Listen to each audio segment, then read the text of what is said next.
"You're not what I expected," he said, and in that moment, Emma Lark knew her carefully constructed lies were about to unravel. She'd come to Copper Creek as a mail-order bride, desperate to escape a past that hunted her like a shadow. Will Carver had promised safety in his letters, but the man standing before her wore a marshal's badge she hadn't anticipated, and secrets had a way of surfacing in small western towns. Their story was about to ignite like wildfire across the prairie. Stay with me until the end, and comment what city you're watching from. I want to see how far our story travels across this wild world. The train's whistle cut through the afternoon heat like a knife through butter, announcing its arrival with a scream that echoed off the rust-colored hills surrounding Copper Creek. Emma Lark pressed her gloved hand against the window, watching the small frontier town materialize through the dust and steam, a collection of wooden buildings that looked like they'd been dropped carelessly onto the prairie and left to fend for themselves against the relentless wind. Her heart hammered against her ribcage, each beat a reminder of the lies folded carefully in her carpet bag. The letters. The promises. The woman she'd pretended to be for the past 6 months, writing to a man she'd never met, crafting a version of herself that was softer, gentler, more suitable for a rancher's wife. What have I done? The thought had plagued her for the entire 3-day journey from St. Louis, growing louder with each mile that separated her from her old life. But there was no going back now. Behind her lay ruin and danger, a gambling debt her late father had left like a curse, men with cold eyes who'd made it clear they'd collect one way or another, and a city that had chewed her up and spit her out with nothing but the clothes on her back and a desperate plan. The train lurched to a stop, and Emma steadied herself against the seat.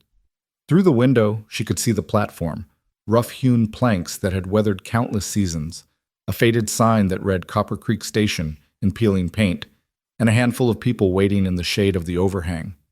One man stood apart from the others. Even from this distance, Emma could tell he was the one. Will Carver, her husband-to-be. He stood with a stillness that suggested either patience or resignation, his hat held in work-roughened hands, his gaze fixed on the train with an intensity that made her stomach clench. "Last stop, miss," the conductor said, appearing beside her seat with a kindly smile that crinkled the corners of his weathered eyes. "Copper Creek. You got someone meeting you?" Emma swallowed hard, forcing her voice to remain steady.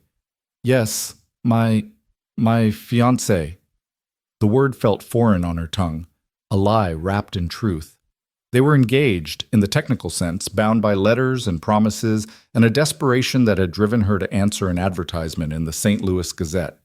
Honest rancher seeking wife, must be of good character, willing to work hard and ready to build a life in the Western Territories. No triflers or gold diggers need apply.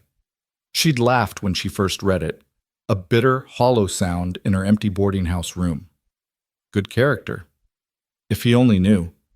But desperation had a way of silencing conscience, and Emma had penned her response that very night, carefully omitting the parts of her story that would have sent any sensible man running. She told him about her love of literature, her skill with a needle, her dreams of a quiet life away from the city's chaos. All true, in their way. She just hadn't mentioned the debts, the threats, the fact that she was running for her life as much as running toward a new one. Now, as she gathered her belongings and prepared to step off the train, Emma caught her reflection in the window glass.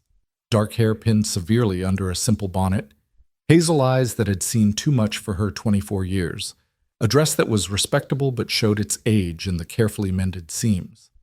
She looked like exactly what she was, a woman with nowhere else to go. The other passengers had already disembarked by the time Emma made her way to the door, her carpet bag clutched in one hand, the other gripping her skirts to keep them from the dusty floor.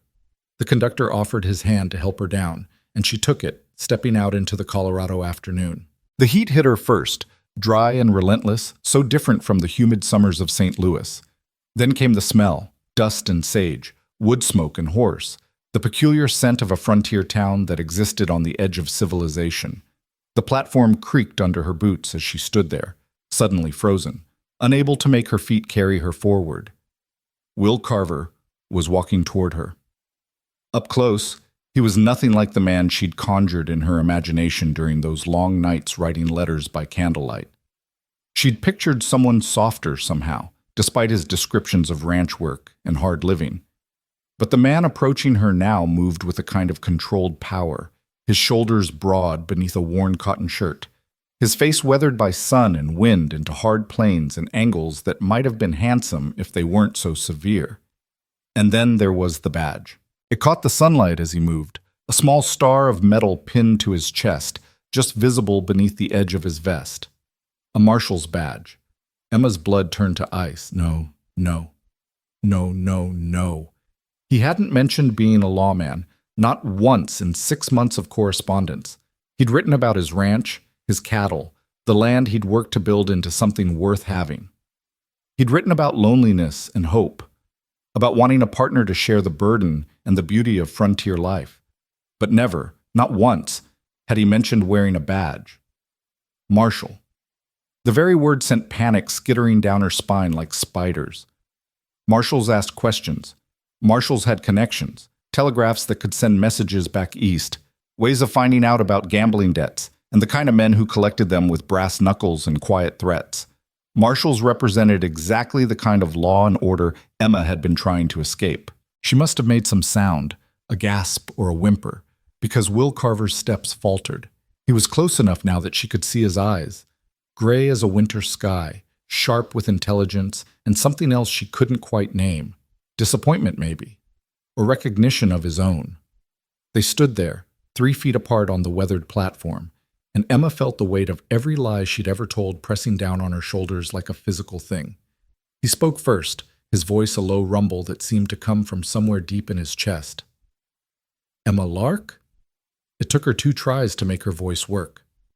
Yes, Mr. Carver, I presume?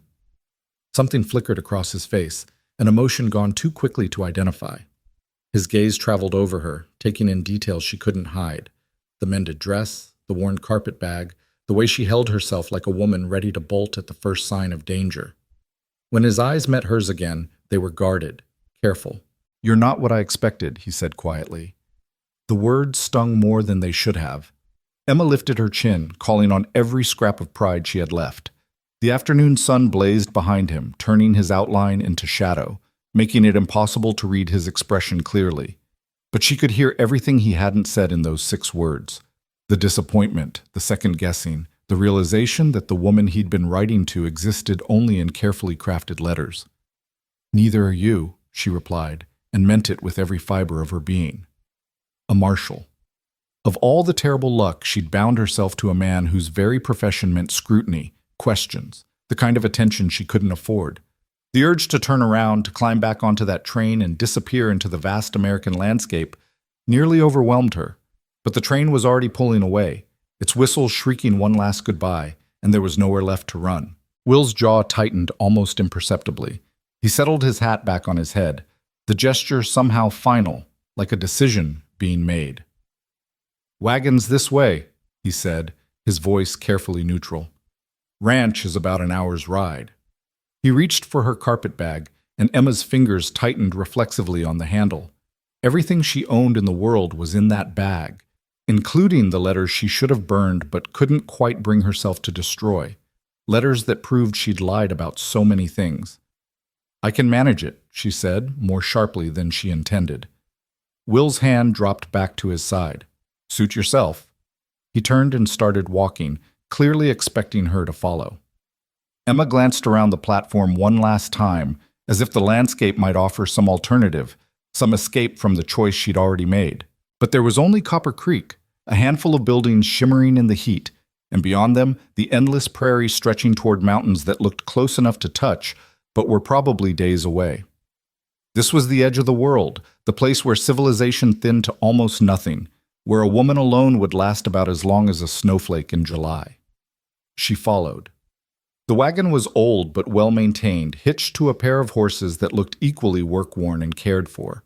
Will loaded her bag into the back with an efficiency that spoke of long practice, then offered his hand to help her up. Emma hesitated only a moment before taking it, feeling the calluses on his palm, the strength in his grip as he steadied her onto the bench. He climbed up beside her, the wagon creaking under his weight, and took up the reins. With a click of his tongue, the horses started forward, pulling them away from the station and into the town proper. Copper Creek was exactly what Emma had expected, which was to say, not much. A wide main street of packed dirt, lined with the essential buildings of frontier commerce, a general store, a saloon, a blacksmith's forge sending up sparks, and the ring of hammer on anvil, a small church with a steeple that listed slightly to one side. People moved along the boardwalks, pausing to watch the wagon pass with the kind of frank curiosity that made Emma's skin prickle. "They're staring," she murmured, keeping her eyes forward. "Small town," Will replied, his attention on the road ahead. "Strangers always news. By tomorrow, everyone will know I collected my mail-order bride from the station." The term made her flinch. Mail-order bride. It sounded so transactional, so desperate. Which, she supposed, was exactly what it was. A business arrangement dressed up in the language of courtship. She'd known that when she answered his advertisement, had accepted it as the price of escape. But hearing it spoken aloud made it feel more real, more permanent. "About that," Emma said, gathering her courage. "You didn't mention being a marshal. In your letters." Will's hands tightened slightly on the reins, the only sign he'd heard her. They were passing the edge of town now, the buildings giving way to open land dotted with sage and the occasional hardy tree. "Didn't seem important," he said finally. "It's just a job." "It's not just a job," Emma countered. "It's—" She caught herself before she could say too much, reveal too much. "It's dangerous. So's ranching." He glanced at her sidelong, and Emma felt the weight of his scrutiny like a physical touch. "You scared of lawmen, Miss Lark?" The question hung in the air between them, loaded with implications Emma couldn't afford to examine too closely. "I'm scared of a lot of things, Mr. Carver," she said carefully.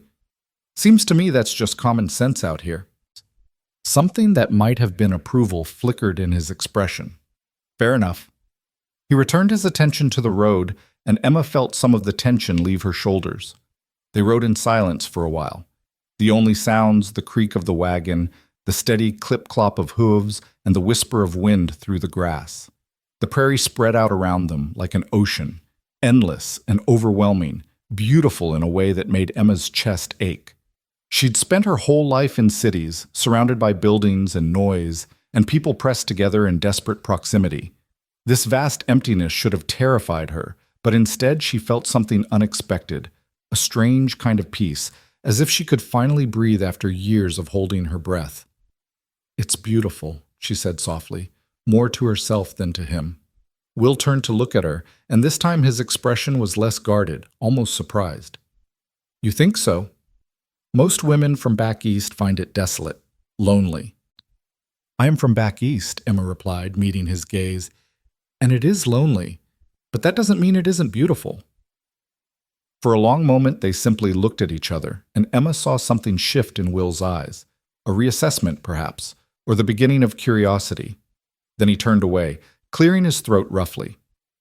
"Ranch is just over the next rise," he said. "It's not much, but it's mine. Ours," he corrected, the word awkward in his mouth. "If you decide to stay." If. Emma latched onto that word like a lifeline. It suggested choice, the possibility of escape if things went wrong, but it also suggested that Will Carver was as uncertain about this arrangement as she was, that maybe, just maybe, he had his own reasons for seeking a wife through the impersonal columns of a newspaper advertisement. The wagon crested the rise, and Emma got her first look at what would be her home. The ranch house sat in a shallow valley, sheltered from the worst of the prairie wind by a curve of the land. It was small, maybe 4 rooms, Emma guessed, built of rough-hewn timber that had weathered to a silvery gray. The roof needed work. She could see missing shingles from here. One of the porch posts listed at an angle, and the steps looked treacherous. Behind the house stood a barn in slightly better condition, a chicken coop, and a few outbuildings she couldn't identify. It was, as Will had said, not much, but it was also clearly loved, in a rough frontier way. Someone had planted wildflowers along the porch, scraggly things, but blooming bravely in the harsh climate.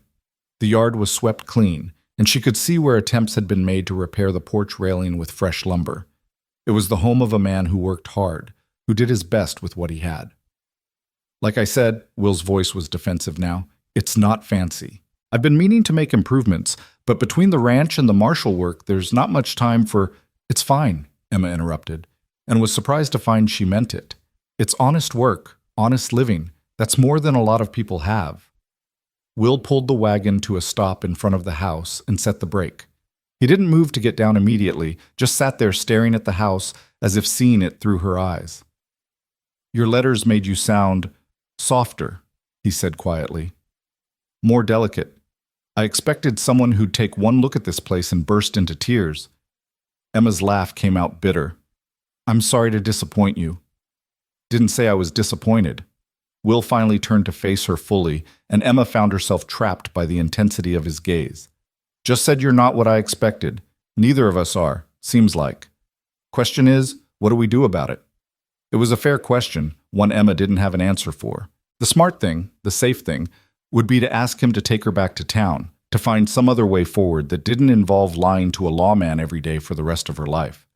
But intelligence and safety were luxuries she couldn't afford, not with Victor Maddox's hired thugs probably already on her trail, not with nowhere else to go and winter coming on. We try, she said finally. We made promises in those letters, even if we weren't entirely honest about who we were. Seems to me we owe it to ourselves to see if we can make something real out of them. Will studied her for a long moment, and Emma forced herself to hold his gaze, to let him see whatever he needed to see to make this work.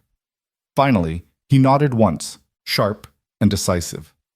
All right then, he said. Let's try.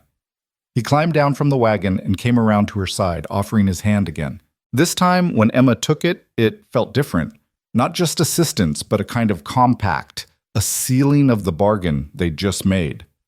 His hand was warm and solid, and for just a moment, Emma let herself imagine what it might be like to have someone solid and steady in her corner, someone who didn't demand more than she could give. Then her feet touched the ground, and reality reasserted itself. She was Emma Lark, or at least that was the name she was using now. She was a liar and a fugitive, bound to a lawman by desperate circumstance and carefully constructed fiction. This wasn't a fairy tale. This was survival, pure and simple. Will retrieved her carpet bag from the wagon bed and gestured toward the house. I'll show you around, then get the horses settled. There's a room upstairs you can use. I've been sleeping down here, so there's no need to worry about— Well, he cleared his throat again, color rising in his weathered cheeks. We'll figure out those arrangements as we go. Emma felt her own face heat. In all her desperate planning, she hadn't thought much beyond escaping St. Louis. The reality of what marriage meant, even an unconsummated one, hit her now with the force of a physical blow. She was expected to share this man's life, his home, eventually his bed. The thought made her throat tight with something between fear and an emotion she couldn't name. That's very considerate, she managed, just practical. Will started toward the house, and Emma followed, taking in more details with each step. The porch creaked alarmingly under their weight. The front door hung slightly crooked on its hinges. But inside the house was clean, Spartan, and clearly the domain of a man living alone, but swept and dusted with a care that spoke of discipline, if not domesticity. The main room served as both kitchen and living area, with a cast-iron stove in one corner, a rough-hewn table with two mismatched chairs, and a worn armchair positioned near the fireplace. Hooks by the door held Will's coat and gun belt. Seeing the pistol sent another jolt of anxiety through Emma's system. Lawmen carried guns for a reason. Kitchen's basic but functional, Will was saying, gesturing around the space. Pumps out back for water. I've got chickens for eggs, and there's usually decent hunting this time of year. Root cellars stocked for winter, but we'll need to put up more vegetables before the frost comes. He led her through a doorway to show her a small bedroom, barely large enough for the single bed and dresser it contained. His room, she realized, noting the masculine clothes folded neatly on the dresser, the gun oil and cleaning supplies beside them, the Bible on the small bedside table. This is, she gestured vaguely. My room. Was my room, Will corrected. Yours now if you want it. I can sleep in the main room easy enough. Used to it from my marshal days, sleeping where I can. They climbed the narrow staircase to the upper floor, which was little more than a loft divided in half. One side held storage, trunks and boxes, spare lumber. things accumulated over years of frontier living. The other side had been set up as a bedroom, with a brass bed frame that had seen better days, a washstand, and a window that looked out over the prairie. "It's quieter up here," Will said, setting her carpetbag on the bed.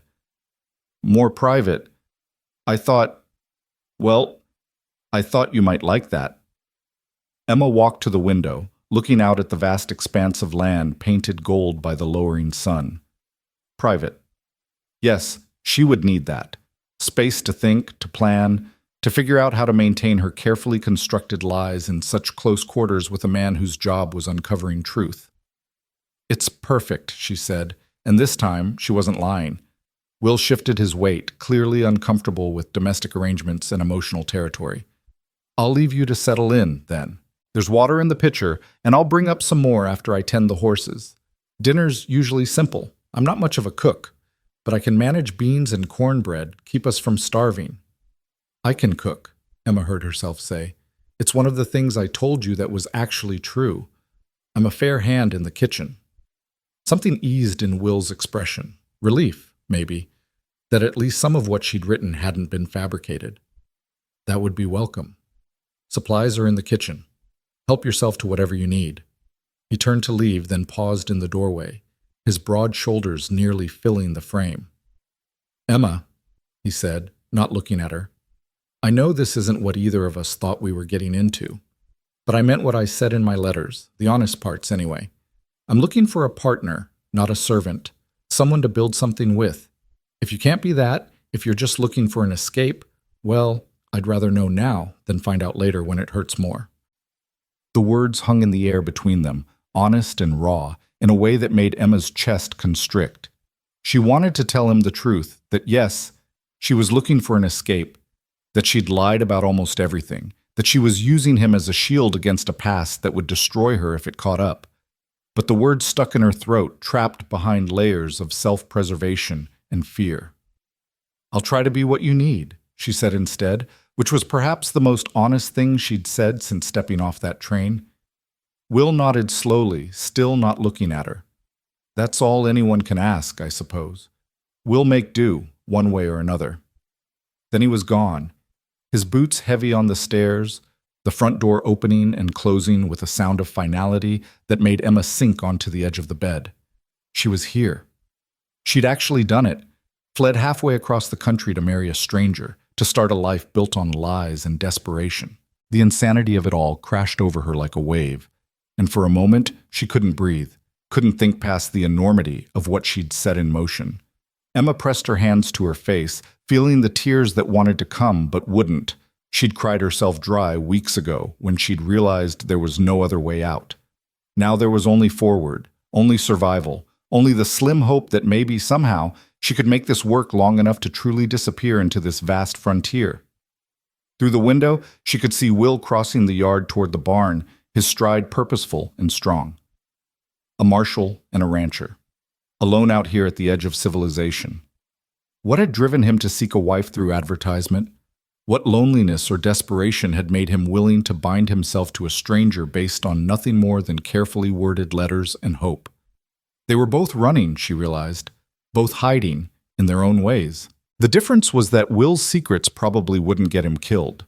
Emma stood and began unpacking her meager belongings, hanging the 2 spare dresses she owned in the small wardrobe, arranging her brush and mirror on the washstand. At the bottom of the carpetbag, wrapped in a piece of silk, were the letters. His letters, the ones she should have destroyed but couldn't. She'd read them so many times she practically had them memorized. "Dear Miss Lark," the first one had begun, his handwriting neat and careful. "I received your response to my advertisement, and I confess myself both surprised and pleased. A woman who appreciates Hawthorne and can quote Emerson is a rarity in these parts. I would very much like to continue this correspondence." They'd grown more personal from there, trading thoughts on books and philosophy, on dreams and disappointments. He'd written about the loneliness of frontier life, the way silence could be both blessing and curse. She'd responded with carefully edited truths, sharing her love of learning, her frustration with society's limitations on women, her desire for a life that meant something beyond social obligations and empty promises. And somewhere in those months of letters, something had shifted. What had started as a desperate plan had become almost real, the imagined connection with this man she'd never met, the hope that maybe she could actually build the life she'd been pretending to want. But that was before she'd seen the badge, before she'd realized that the one place she'd thought to find safety might actually be the most dangerous place of all. A knock on the doorframe made her jump. Will stood there, a bucket of water in his hand, his expression carefully neutral. "Thought you might want to wash up before dinner," he said. "Thank you." Emma took the bucket, careful not to let their hands touch this time. "I'll be down shortly to start cooking." Will nodded but didn't move, his gray eyes searching her face as if trying to puzzle out a difficult problem. "Can I ask you something?" Emma's heart stuttered. "Of course." "Why'd you come here? Really?" The question was gentle, but underneath it, Emma heard the lawman, trained to detect lies, to uncover truth. "I know what you wrote in your letters, but standing here now, looking at you, I keep thinking there's more to it. Something you're not saying." For a wild moment, Emma considered telling him everything, about her father's gambling debts, about Victor Maddox and his cold-eyed collectors, about the threat that had sent her running, but fear closed her throat, trapped the words before they could form.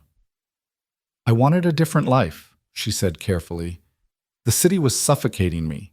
I wanted space, freedom, a chance to be something other than what society expected. That much was true." It wasn't the whole truth, but it wasn't entirely a lie either, and Emma saw Will weighing her words, deciding whether to push or let it rest. "Fair enough," he said finally. "We've all got reasons for the choices we make. Long as you're here honest, long as you mean to try, that's good enough for me." He turned to leave again, then paused. "One more thing. I'm the marshal of Copper Creek and 3 surrounding townships. It means I'm gone sometimes, chasing down outlaws or settling disputes. When I'm gone, you're alone out here. You know how to shoot?" Emma shook her head. "Then I'll teach you. Tomorrow, after the morning chores. Out here, being able to defend yourself isn't optional. It's survival, for women especially." "All right," Emma agreed, though the thought of holding a gun, of learning to use it, sent a chill down her spine. Will studied her a moment longer, then nodded and headed back downstairs. Emma listened to his boots on the wooden floor, the sound of him moving through the house he'd lived in alone for who knew how long.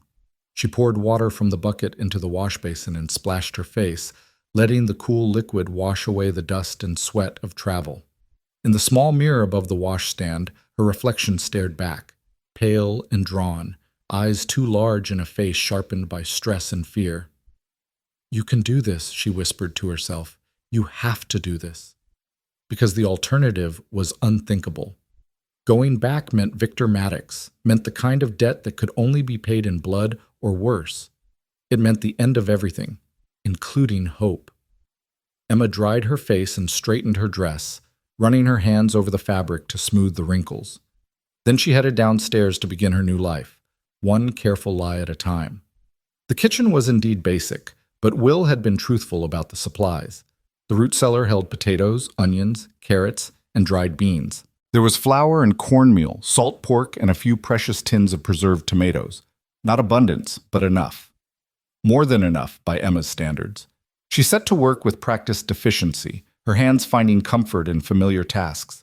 Chopping vegetables, stoking the fire in the cast iron stove, measuring flour for biscuits. Cooking had always been a refuge for her, one of the few skills her mother had insisted she learn before consumption had taken her, leaving Emma alone with a father who loved cards more than his daughter. Will came in as she was sliding the pan of biscuits into the oven, carrying an armload of firewood. He stopped short, surprise flickering across his features as he took in the scene. The pot of stew simmering on the stove, the table set with mismatched plates, the smell of baking bread beginning to fill the small house. "You work fast," he said. Emma shrugged. "Idle hands and all that. Besides, I was hungry." "When's the last time you ate?" The question caught her off guard. "Yesterday morning, I think." "On the train." Will's jaw tightened. "Should have thought to offer you something at the station. Sorry." "You didn't know." Emma stirred the stew, not looking at him. "We're strangers, remember? Still figuring each other out." "Suppose that's true." He stacked the firewood beside the stove, then washed his hands in the basin. "Smells good. Been a long time since this house had real cooking in it. They sat down to eat in awkward silence, the scrape of spoons against plates the only sound. The food was good. Emma had always had a knack for making something decent out of simple ingredients, but it sat heavy in her stomach, weighed down by nerves and the surreal reality of sharing a meal with her husband-to-be. "How long have you been a marshal?" she asked finally, needing to fill the silence. 3 years. Took over when old Marshal Daniels retired. Before that, I was just ranching, trying to make this place work. Will broke apart a biscuit, steam rising from the center.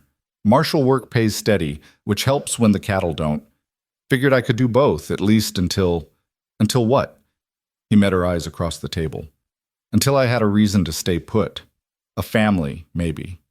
Something worth being home for. The implication hung between them, heavy with expectation and hope and all the ways Emma was already failing to be what he needed. She looked down at her plate, unable to hold his gaze. "The badge," she said carefully. "Does it mean you're always on duty, always watching?" Will was quiet for a long moment. When Emma risked a glance up, he was studying her with that same penetrating intensity that made her feel transparent, as if he could see right through to all her carefully hidden secrets. "It means I uphold the law," he said finally. "Keep the peace, protect people who need protecting. But I'm not a man who goes looking for trouble where there isn't any, if that's what you're asking." It was, and it wasn't. Emma wanted to know if he'd investigate her past, if he'd start asking questions she couldn't answer. But she couldn't ask that directly without raising the very suspicions she was trying to avoid. "I'm just trying to understand what life will be like here," she said instead. "What I'm getting into." "Honest answer?" Will leaned back in his chair, firelight playing across his features. "Life here is hard. Winters are brutal. The work never ends. And yes, sometimes my marshal duties take me away from the ranch, sometimes into dangerous situations. But I've stayed alive this long by being careful and smart. I don't take unnecessary risks." "And what about me?" The question came out smaller than Emma intended. "What are the risks for me?" Will's expression softened slightly. "I won't lie to you. Being a marshal's wife isn't safe. There are men who'd use you to get to me if they thought they could. That's part of why I'll teach you to shoot, to defend yourself. But Emma, I promise you this. I'll do everything in my power to keep you safe. That's not an empty promise. That's a vow." The sincerity in his voice made Emma's throat tight. Here was this man offering protection to someone who'd lied to him from the first word, promising to keep her safe when he had no idea what he was protecting her from. The guilt of it was almost unbearable. "What if—" she started, then stopped, unsure how to finish. "What if what?" Emma took a breath, choosing her words carefully. "What if I'm not who you think I am? What if the woman in those letters was an ideal I couldn't quite live up to?" Will was quiet, his gray eyes never leaving her face. Then, to her surprise, a ghost of a smile touched his lips. "Emma, I fought in the war. I've seen men at their worst and their best. I've learned that nobody is exactly who they seem at first glance. We're all carrying something, hiding something, trying to be better than we are." He paused. "I'm not asking for perfect. I'm just asking for honest effort. Can you give me that?" The question nearly broke her, because no, she couldn't give him honesty, not the kind he deserved. But effort? That at least she could offer. "Yes," she whispered. "I can try." "Then that's enough for now." Will stood, collecting the plates. "You cooked. I'll clean up. That seem fair?" Emma nodded, grateful for the chance to escape to her room, to process everything that had happened in this impossible day. But as she climbed the stairs, she heard Will's voice, quiet and thoughtful. "Emma, for what it's worth, you're not what I expected either, but maybe that's not such a bad thing." She didn't know how to respond, so she didn't. She just kept climbing, each step taking her farther from the life she'd fled and deeper into the uncertain future she'd chosen. In her room, Emma prepared for bed mechanically, her mind racing. Through the floorboards, she could hear Will moving around downstairs, the sound of dishes being washed, the creak of the floorboards as he banked the fire for the night. Normal sounds, domestic sounds, the kind of sound she'd never thought to hear in her own home. She unpinned her hair and brushed it out, watching the moonlight paint silver patterns across the worn floorboards. Somewhere out there, beyond the prairie, beyond the mountains, Victor Maddox was probably still looking for her. Men like him didn't forgive debts, didn't forget faces. But here, in this small house at the edge of the world, Emma could almost believe she was safe. Almost. A soft knock on the doorframe made her turn. Will stood there, a quilt draped over one arm. "Nights get cold up here," he said, offering it to her. "This should help." Emma took the quilt, noting the careful stitching, the faded but still vibrant pattern. "Did you make this?" "My mother, before she passed." Will's voice was gruff with emotion he was trying to hide. "Seems fitting you should have it. Welcome to the family, such as it is." Before Emma could respond, he was gone, his footsteps retreating down the stairs. She heard the sound of him settling into what must be the armchair, the creak of old wood and leather. Emma spread the quilt over the bed, running her fingers over the stitches.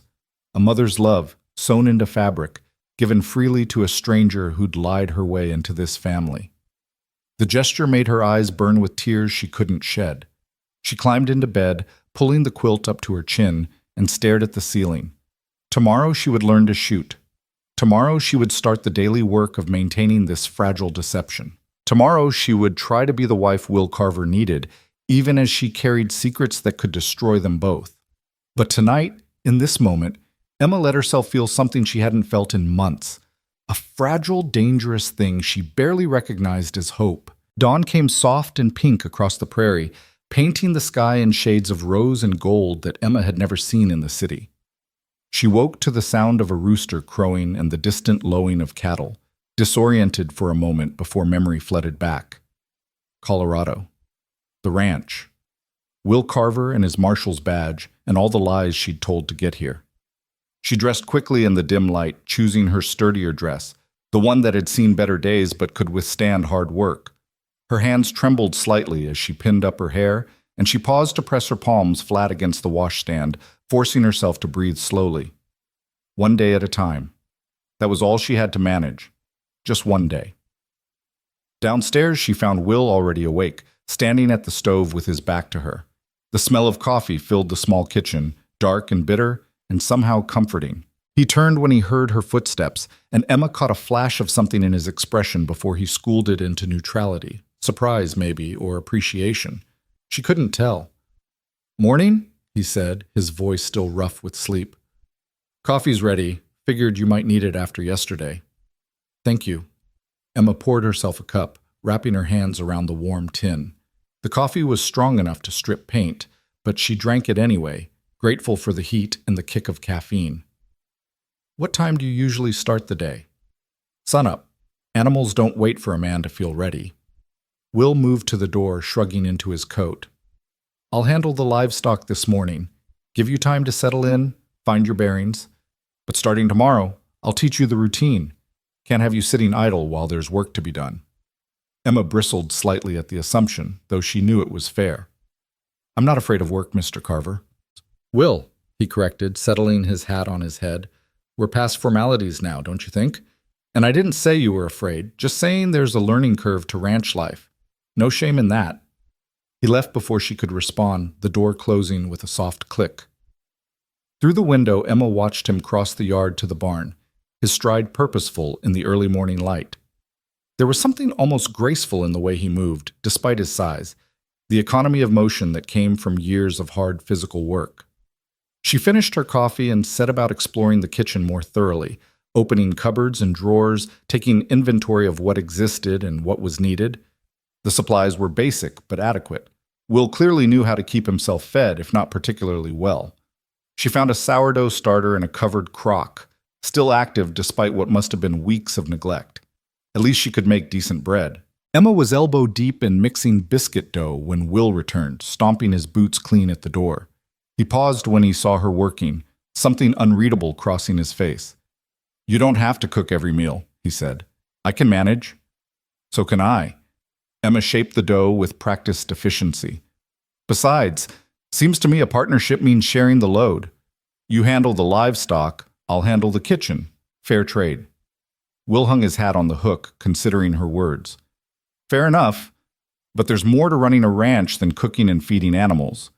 I meant what I said about teaching you to shoot. After breakfast, if you're willing." The thought of holding a gun still made Emma's stomach clench, but she nodded. "I'm willing." They ate in companionable silence, the awkwardness of the previous night easing slightly. The biscuits were good, even Will admitted as much, in his spare way, and Emma felt a small swell of pride at the simple accomplishment. At least she could contribute something real to this arrangement. After the dishes were cleared, Will led her outside to a cleared area behind the barn. The morning had warmed slightly, but the air still held the crispness of high-altitude autumn. He'd set up a row of tin cans on a fence post, and he carried 2 guns, his service revolver and a smaller pistol that looked almost delicate in his large hands. "This was my mother's," he said, offering her the smaller gun. "22 caliber, good for learning, less kick than a .45. Emma took it gingerly, surprised by the weight. The metal was cool against her palm, the wooden grip worn smooth by years of use. "Your mother knew how to shoot?" "Had to. My father was gone a lot, freight hauling, then the war. She ran the homestead alone for months at a time with me just a boy. Couldn't afford not to know." Will moved behind her, close enough that she could feel the warmth of him at her back. "Here, let me show you how to hold it properly." His hands covered hers, adjusting her grip, and Emma's breath caught. It was the most intimate contact they'd had, and despite everything, the lies, the fear, the strangeness of it all, she felt something flutter in her chest that had nothing to do with anxiety. "Feet shoulder-width apart," Will instructed, his voice low near her ear. "Bend your knees slightly. You want a stable base. The gun's going to want to jump when you fire, so you need to be ready for it." Emma tried to focus on his words rather than his proximity, adjusting her stance as he directed. His hands were patient on hers, guiding but not forcing, and she could feel the calluses on his palms, evidence of years of hard labor. "Now, line up the sights," he continued. "Front sight, back sight, target. Keep both eyes open. I know that feels wrong, but you need the full field of vision. Breathe steady. When you're ready, squeeze the trigger slow. Don't jerk it." "All right." Emma sighted down the barrel, trying to line up the can, wavering in her vision. Her hands were shaking slightly, making it impossible to hold steady. Will's hands tightened over hers, steadying them. "You're nervous. That's normal. But fear makes you tense, and tension makes you miss. Take a breath. Let it out slow. Find the calm in the center of yourself." Emma closed her eyes for a moment, searching for that calm. It was hard to find with her heart hammering and Will's solid presence behind her and the weight of the gun in her hands, but she thought of the prairie at dawn, the vast quiet of it, and something in her settled slightly. "Good," Will murmured. "Now try." Emma opened her eyes, found the sight picture, and squeezed the trigger. The gun barked, a sharp crack that echoed across the prairie, and kicked back into her palm. The bullet went wide, kicking up dust 3 feet to the left of the fence post. But Emma barely noticed the miss. She was too caught up in the visceral shock of it, the noise, the recoil, the sudden understanding of the destruction this small piece of metal could unleash. "Not bad for a first shot," Will said, stepping back to give her space. "You didn't close your eyes or flinch. That's more than most people manage. Try again." Emma raised the gun, her hand steadier now that she knew what to expect. This time she took her time, breathing the way he'd taught her, finding that still place inside. When she squeezed the trigger, the can jumped. Not a direct hit, but close enough to clip the edge and send it spinning. "Better," Will said, and she could hear the approval in his voice. "Keep practicing. A full cylinder's worth, 6 shots. Get comfortable with the weight, the trigger pull. I'll be right here if you need me." Emma fired the remaining rounds, each shot feeling a little less foreign, a little more controlled. By the 6th shot, she actually hit a can dead center, the metallic clang of impact satisfying in a way she hadn't expected. "I hit it," she said, surprised by her own delight. Will smiled, a real smile, the first she'd seen from him, and it transformed his face completely. The hard lines softened, and his eyes crinkled at the corners, and for a moment Emma caught a glimpse of who he might have been before life had weathered him into stone. "You did," he agreed. "You've got steady hands and a good eye. With practice, you'll be better than decent." He showed her how to reload. The mechanics of opening the cylinder, ejecting the spent casings, pressing new rounds into the chambers. His patience surprised her. She'd expected a harder taskmaster, someone who would push and criticize. Instead, he taught the way a good teacher should, with calm instruction and genuine encouragement. They spent another hour practicing until Emma's hands were sore and her ears rang despite the cotton Will had given her to stuff in them. By the end, she was hitting the cans more often than not, and something in her had shifted. The gun no longer felt quite so foreign in her hands. It felt like a tool, like something she could control. "That's enough for today," Will finally said, taking the pistol from her and checking it with practiced ease. "You did well, better than I expected, honestly." "Because I'm a woman?" Emma asked, an edge of challenge in her voice. "Because you're from the city," Will corrected.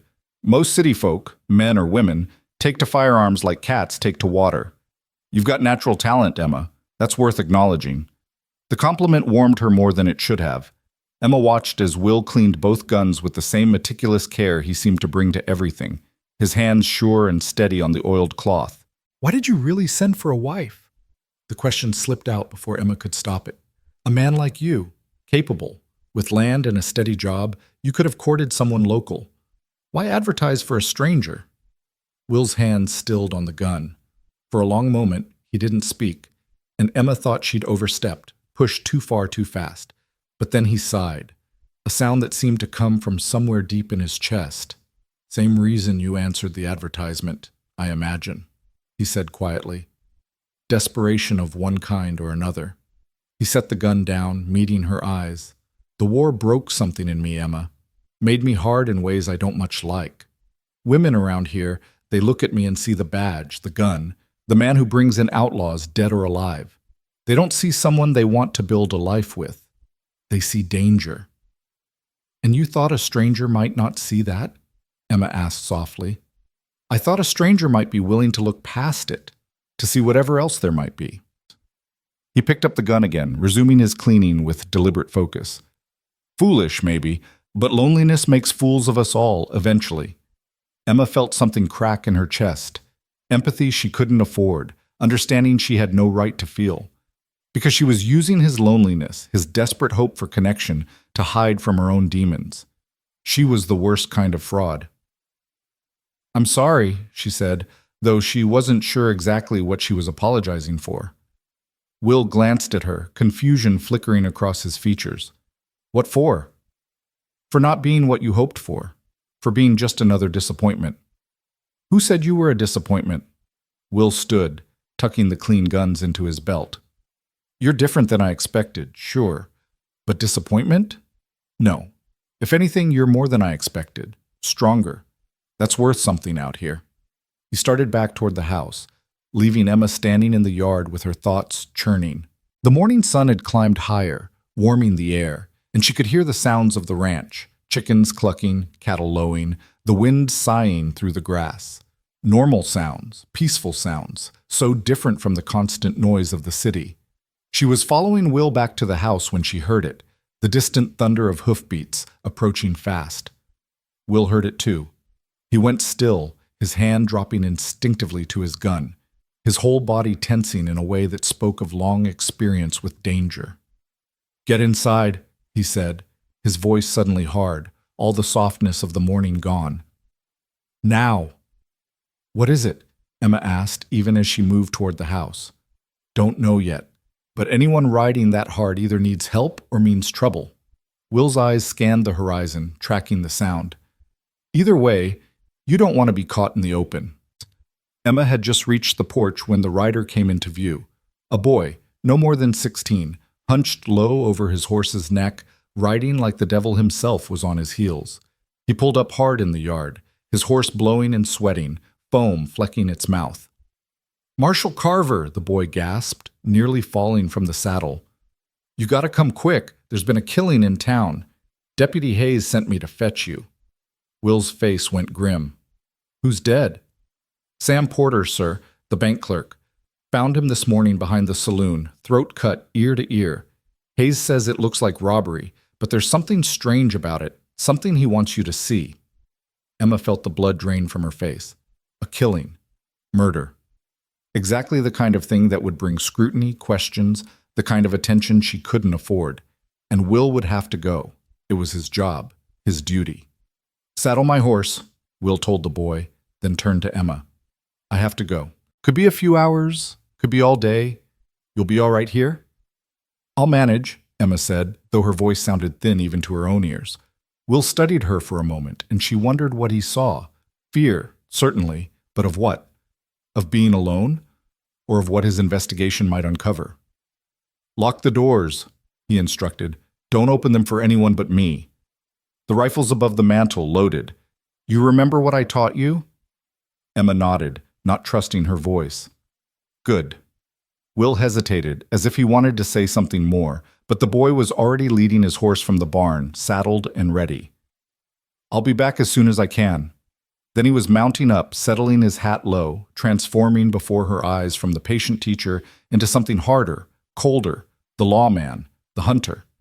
He wheeled his horse and took off at a gallop, the boy struggling to keep pace, and within moments they were just dust on the horizon. Emma stood on the porch, watching until she couldn't see them anymore, her heart hammering against her ribs. A murder in Copper Creek, a bank clerk with his throat cut. It probably had nothing to do with her, nothing to do with Victor Maddox or the debt she'd fled. Probably just frontier violence, the kind of casual brutality that happened in towns where law was thin and life was cheap. Probably. But Emma had learned the hard way that coincidence was often just danger wearing a disguise. She went inside and locked the door as Will had instructed, then stood in the center of the quiet house, trying to calm her racing thoughts. Sam Porter. The name meant nothing to her. She'd never been to Copper Creek before yesterday, never met anyone in this town. There was no reason for this killing to have anything to do with her past. No reason at all. Except that men like Victor Maddox had reach. They had connections, networks that spread like spiderwebs across the country. They had ways of finding people who didn't want to be found. Emma moved to the window, peering out at the empty yard, the prairie beyond. She was alone here, truly alone, in a way she'd never been in the city. No neighbors within shouting distance, no crowded streets to disappear into. Just her and the vast wilderness and a rifle she barely knew how to use. The hours crawled by with agonizing slowness. Emma tried to occupy herself with housework, sweeping floors that didn't need sweeping, organizing cupboards that were already organized. She made bread because her hands needed something to do, kneading the dough with more force than necessary, trying to work out the anxiety that coiled in her stomach like a snake. By the time the bread was baking, filling the house with its warm, yeasty smell, Emma's nerves were stretched to breaking. She found herself pacing, unable to settle, jumping at every sound. The creak of the house settling, the scratch of windblown sage against the wall, the distant cry of a hawk. She was standing at the window, watching the road for any sign of Will's return, when she saw it. Another rider, approaching from the east. Not Will. This horse was different, lighter in color, and the rider's silhouette was wrong, too lean, too unfamiliar. Emma's hand went to her throat, her pulse suddenly deafening in her ears. The rider was coming straight toward the house, not hurrying, but purposeful, as if he knew exactly where he was going. She backed away from the window, her mind racing. Will had said not to open the door for anyone, but what if this was someone legitimate? A neighbor, another rancher, someone with business at the Carver Ranch? Or what if it wasn't? Emma moved to the mantel, reaching for the rifle Will had said was there. Her hands trembled as she lifted it down, feeling the weight of it, so much heavier than the pistol she'd practiced with that morning. She checked it the way Will had shown her, loaded, ready to fire. The hoofbeats were closer now, entering the yard. Emma moved to the side of the window where she could see out without being clearly visible, the rifle clutched in her hands. The rider was a man, middle-aged, dressed in dusty trail clothes. He had a hard face, weathered and scarred, and when he dismounted, Emma saw the gun belt slung low on his hip, the kind professional gunmen wore. He approached the house slowly, his eyes scanning the windows, the door, taking in details with the practiced assessment of someone who'd done this many times before. He knocked, 3 sharp raps that made Emma flinch. "Mrs. Carver?" His voice was rough, like gravel in a tin cup. "Mrs. Carver, I know you're in there. I can see the smoke from your chimney, smell the bread baking. I'm not here to hurt you. I just need to talk." Emma said nothing, barely breathing, the rifle heavy in her hands. The man waited, then knocked again. Marshal Carver asked me to check on you. There's been some trouble in town. He wanted to make sure you were safe out here. It was a lie. It had to be. Will would have sent the boy back if he'd wanted to check on her, or come himself, or sent his deputy. He wouldn't send a stranger, especially not one who moved like a predator. Mrs. Carver, I can wait out here all day if I need to. Or you can open the door and we can have a civilized conversation. Your choice. Emma's hands tightened on the rifle. Through the window, she could see the man settling himself on the porch steps, making himself comfortable. He pulled out a tobacco pouch and began rolling a cigarette, calm as Sunday morning, as if he had all the time in the world. She was trapped. She couldn't leave. He'd see her the moment she tried for the barn. She couldn't send for help. There was no one close enough to hear, even if she screamed. And she couldn't trust that he'd simply leave if she waited him out. The man lit his cigarette, took a long drag, and exhaled slowly. I know who you are, Emma Lark, he said conversationally, as if they were discussing the weather. Or should I say, Emma Hartley. That is your real name, isn't it? The one you used back in St. Louis before you decided to reinvent yourself. Emma's blood turned to ice. No, this couldn't be happening. Not here, not now, not when she'd just started to believe she might actually be safe. Victor Maddox sends his regards, the man continued. Says your father owed him a considerable sum. Says that debt doesn't die just because your father did. Says it passes to family the way these things do. Emma's legs went weak. She sank down beside the window, the rifle across her lap, her whole body shaking. This was it. This was the reckoning she'd been running from, catching up to her faster than she'd ever imagined possible. Now Victor's a reasonable man, the stranger went on. He understands you might not have the cash on hand, but he's willing to work something out. All you have to do is come with me. Have a conversation. No one needs to get hurt. No one needs to involve your new husband in this unfortunate business. The threat was clear. Cooperate, or Will would become a target too. Emma closed her eyes, fighting back the tears that wanted to come. She'd done this. She'd brought this danger to Will's doorstep, put a good man in the crosshairs of the kind of evil he couldn't possibly understand. I need an answer, Mrs. Carver, the man said, his voice hardening slightly. And I need it soon. My patience isn't unlimited. Emma opened her eyes, staring at the rifle in her hands. She could shoot him. Will had taught her how. She could open the door and put a bullet in him before he knew what was happening. But then what? Maddox would send others. Men like this didn't work alone. They were the first wave, the warning shot. Killing him would only make things worse, but going with him meant death, or worse than death. It meant everything she'd run from catching up in the most brutal way possible. I'll give you to the count of 10, the man said. Then I'm coming in, and we'll have this conversation on my terms instead of yours. 1, 2. Emma's mind raced, searching for options, for any way out of this trap. She could try to slip out the back, make a run for it across the prairie, but he'd hear her, catch her easily on horseback. She could barricade herself in, hope Will came back before the man broke through. But if Will came back to find this, if he got caught in whatever violence was about to unfold. 3, 4. The rifle, the loaded rifle in her hands, the marksmanship Will had praised just hours ago. It wasn't much, but it was something. Emma stood on trembling legs and moved to the door, positioning herself to the side where she'd have a clear shot when it opened. Her hands were slick with sweat, her heart pounding so hard she thought it might burst from her chest. 5, 6. She raised the rifle to her shoulder, sighting down the barrel the way Will had taught her. Breathe, find the calm, squeeze, don't jerk. 7, 8. The sound of hoofbeats made them both freeze. Rapid hoofbeats, multiple horses, approaching fast. Emma risked a glance through the window and felt hope flare painfully bright in her chest. Will. And 2 other men wearing badges, deputies, she guessed, or fellow lawmen from neighboring towns. The stranger on the porch stood quickly, his hand dropping to his gun. But he was outnumbered, and he knew it. Emma watched him calculate the odds, saw the moment he decided discretion was the better part of survival. We'll talk again, Mrs. Carver, he called out, loud enough for her to hear through the door. Real soon. Then he was mounting up, spurring his horse toward the eastern road, riding hard. Will shouted something, and one of the other men took off in pursuit, but Emma could already tell it was futile. The stranger had too much of a head start, and his horse was fresh. Will dismounted in a cloud of dust and took the porch steps two at a time. "Emma! Emma! Open the door! It's me!" Emma's legs wouldn't work. She stood there, frozen, the rifle still raised, her whole body shaking with reaction. "Emma, please! I need to know you're all right." The desperation in his voice finally penetrated the fog of shock. Emma lowered the rifle with trembling hands and fumbled with the lock.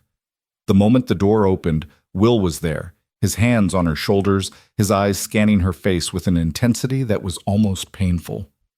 "Are you hurt? Did he touch you?" The questions came rapid fire, urgent, and beneath the professional concern, Emma heard something else, genuine fear, raw and undisguised. "I'm fine," she managed. He just talked, through the door." Will's jaw clenched. What did he say? Emma's mind went blank. She couldn't tell him the truth, that the man had called her by her real name, mentioned Maddox, made it clear her past had found her. But she couldn't think of a convincing lie, not with Will's gray eyes boring into hers, reading her the way a lawman learns to read people.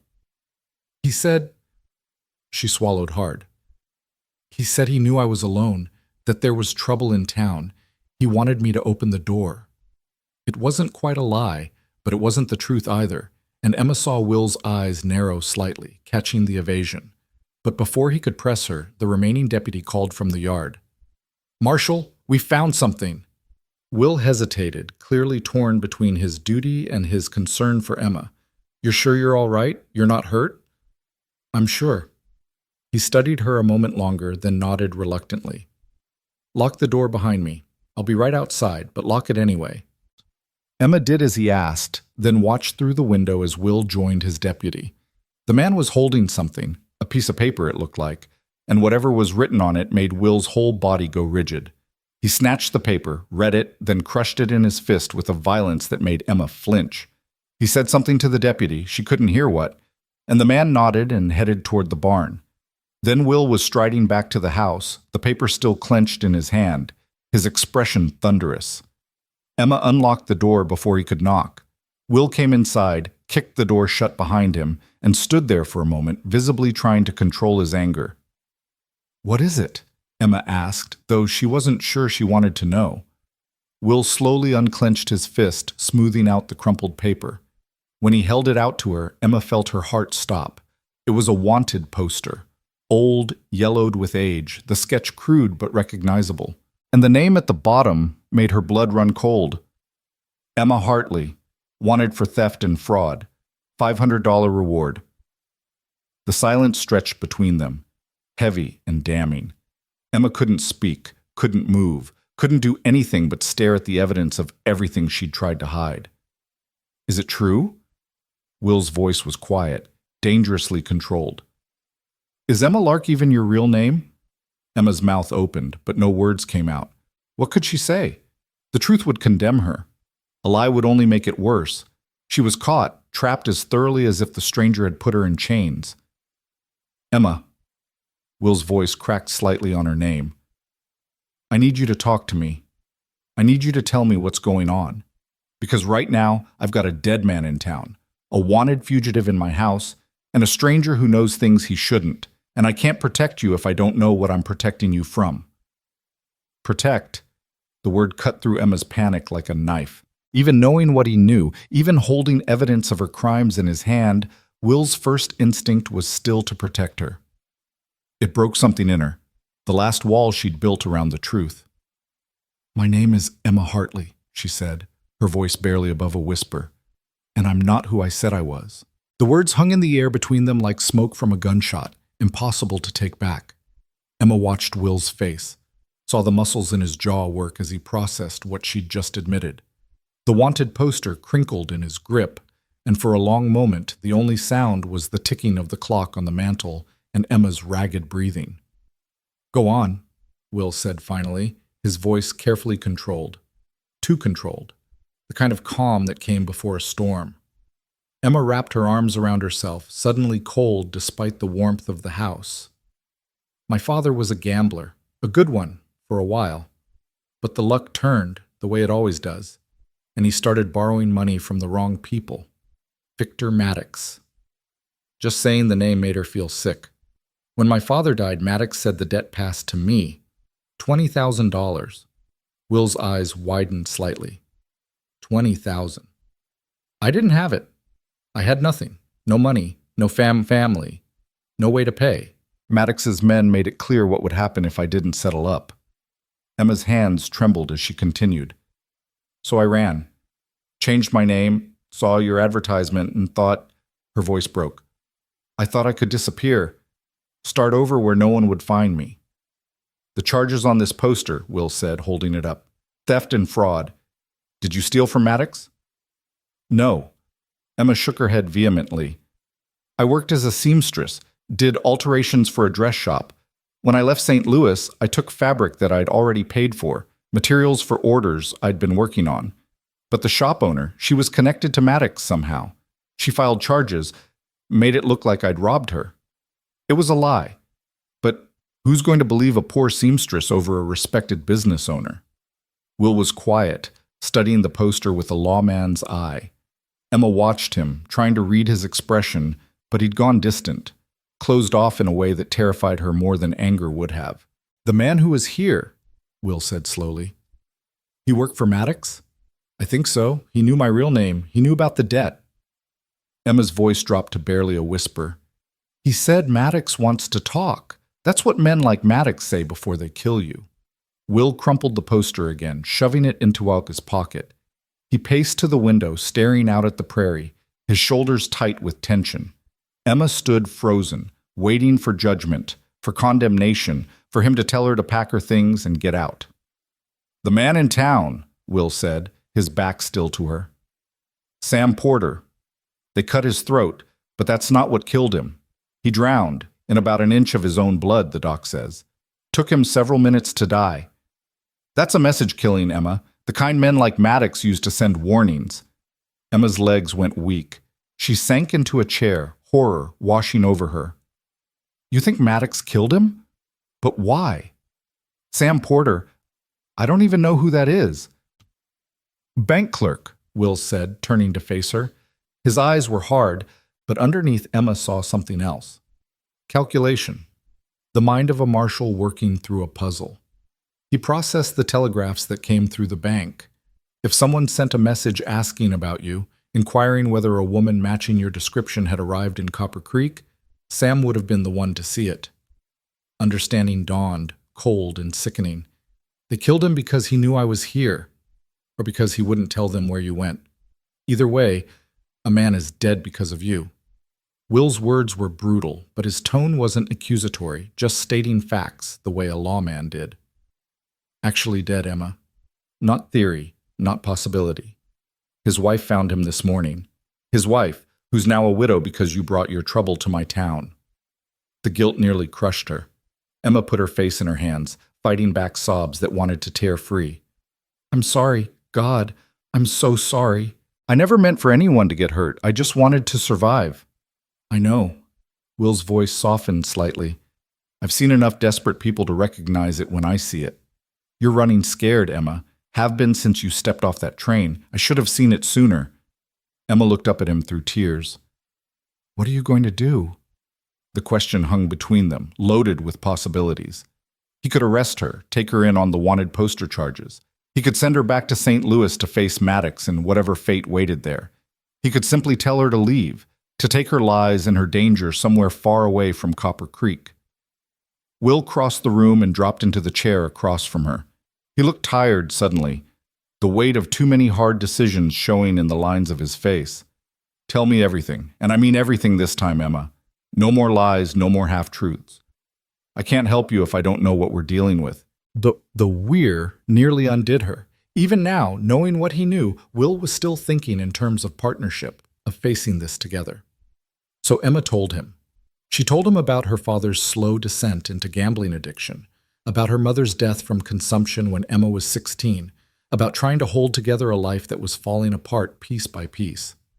She told him about Maddox, about the first time his men had come to collect, about the threats that started subtle and grew progressively more violent. She told him about the dress shop job, about saving every penny, about the desperate hope that she could somehow pay off the debt before it was too late. "I was going to do it," she said, her voice thick with unshed tears. "I was going to pay him. I had almost $800 saved. It would have taken years to pay off the full debt, but it was a start, proof of good faith. But then my landlady told me 2 men had been asking about me, showing her a picture, offering money for information. I knew what that meant. Maddox was done waiting. So you ran," Will finished. "So I ran. I took what little I had and bought a train ticket west, changed my name, answered your advertisement." Emma met his eyes, forcing herself to hold his gaze. "I'm not a thief, Will. I'm not a criminal. I'm just someone who made the mistake of loving a father who loved gambling more than he loved his daughter." Will was quiet for a long moment, absorbing everything she'd told him. Outside, Emma could hear the deputy moving around, probably seeing to the horses.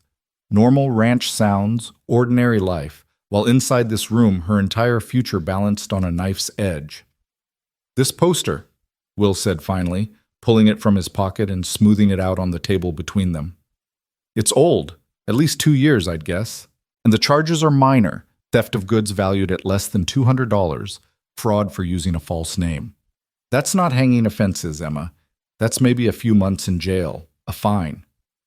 "Maddox would kill me before I ever saw the inside of a jail cell," Emma said. "You know how men like him work. They own judges, sheriffs, anyone who matters. The law is just a tool they use to get what they want." "Not out here," Will's voice hardened. "Not in my territory. I don't care how much reach Maddox thinks he has. This is my jurisdiction, and I enforce the law here. No one else." Emma wanted to believe him, wanted to trust in the strength she heard in his voice. But she'd seen what Maddox could do, seen how easily power corrupted, how money bought loyalty and silence. "You're one man, Will. One marshal in a territory too big to control. Maddox has resources, connections. He'll send more men, better men than the one who came today. And eventually we'll deal with them too." Will stood, paced to the window again. "That man today? You recognize him?" Emma shook her head. "No, but Maddox employs a lot of men. Enforcers, debt collectors, worse." "He had a scar," Will said. "Right side of his face, running from his eye to his jaw. Walked with a slight limp favoring his left leg. Ring any bells?" "No, I'm sorry." Will nodded, still staring out the window. "My deputy's riding back to town to send some telegraphs. I've got contacts, other marshals, sheriffs, even some Pinkertons I trust. We're going to find out who that man was and who he's working for. And we're going to get word to Maddox that Emma Hartley died somewhere between St. Louis and Colorado. Fever, accident, doesn't matter. We're going to make you disappear properly this time." Hope flared in Emma's chest, bright and painful. "You think that'll work?" "I think it's worth trying. Men like Maddox, they're businessmen at heart. Bad business, sure, but still business. If he thinks you're dead, if there's no profit in chasing you anymore, he'll write off the debt and move on. He's got other people to squeeze, other money to collect." "And if he doesn't believe it?" Will turned from the window, and the look in his eyes made Emma's breath catch. It was pure steel, the expression of a man who'd faced down death more times than he could count and come out standing. "Then we make him believe it, whatever it takes." The promise in those words should have frightened her. Instead, Emma felt something loosen in her chest, the constant tension that had been her companion since fleeing St. Louis, the fear that had driven every decision, every lie. For the first time in months, she wasn't alone in this fight. "Why are you helping me?" The question came out raw, confused. "I lied to you. About everything. My name, my past, my reasons for coming here. I brought death to your town. Why don't you just arrest me and be done with it?" Will was quiet for a moment, and when he spoke, his voice was softer than Emma had ever heard it. "Because I understand running, Emma. I understand being so desperate for a new start that you'll do things you never thought yourself capable of. I understand lying to survive." He paused, something painful crossing his face. "During the war, I did things I'm not proud of, things that keep me up at night. And when it was over, when I came back here, I had a choice. Let those things define me, or try to build something better, something worth the lives it costs to survive. Emma stood slowly, moved closer to him. What did you do? Doesn't matter now. What matters is I made a choice to be better than my worst moments, and I'm offering you the same chance. Will met her eyes, and Emma saw the raw honesty there, the weight of old sins and hard-won redemption. But it starts with truth, Emma. No more lies between us. Can you do that? Could she? Emma had been lying for so long, to Maddox's men, to herself, to Will, that truth felt foreign, dangerous. But looking at this man who'd shown her more grace than she deserved, who'd offered protection when he could have offered judgment, she found herself nodding. I can try, she said. That's all I can promise, but I'll try. That's enough. Will held out his hand, and after a moment's hesitation, Emma took it. His grip was firm, warm, and Emma felt the calluses that spoke of honest work, honest living. Partners, then, for real this time. Partners, Emma agreed and meant it. They stood like that for a moment, hands clasped, an understanding passing between them that went deeper than words. Then Will released her hand and moved toward the door. I need to get back to town, see what else my deputies found. You'll be safe here. I'm leaving Jenkins on watch. He's young, but he's good, and he'll raise hell if anyone comes within a mile of this place. What about you? Emma asked. If Maddox's men are in Copper Creek, then they'll find out what happens when they bring their trouble to my territory. Will settled his hat on his head, checked his gun with the automatic gesture of a man who'd done it 1,000 times. Lock the door behind me. Don't open it for anyone but Jenkins or me. And Emma? He paused in the doorway. Keep that rifle close, just in case. Emma nodded, fear and gratitude warring in her chest. She watched him cross the yard to where a young deputy stood waiting. Jenkins, she assumed. They spoke briefly, Will's gestures sharp and commanding, and then Will was mounting up, riding back toward town at a pace that spoke of urgency. Jenkins approached the house, and Emma saw what Will had meant about young. The deputy couldn't have been more than 22, with a smooth face and earnest eyes. But he carried himself with the careful alertness of someone who'd learned not to take safety for granted. Mrs. Carver, he said, touching his hat. Marshall says I'm to keep watch. I'll be right outside if you need anything. Thank you, Emma said, though the title, Mrs. Carver, felt like just another lie. They weren't married yet, might never be now that Will knew the truth. She closed and locked the door, then moved through the house, checking windows, making sure everything was secure. The rifle went back above the mantel, but Emma kept the pistol Will had given her that morning close at hand. Her mother's gun, Will had said. The thought made her chest tight, that he'd trusted her with something so personal even before he'd known who she really was. The afternoon stretched long and anxious. Emma tried to occupy herself with ordinary tasks, finishing the bread, preparing vegetables for dinner, sweeping floors that didn't need sweeping.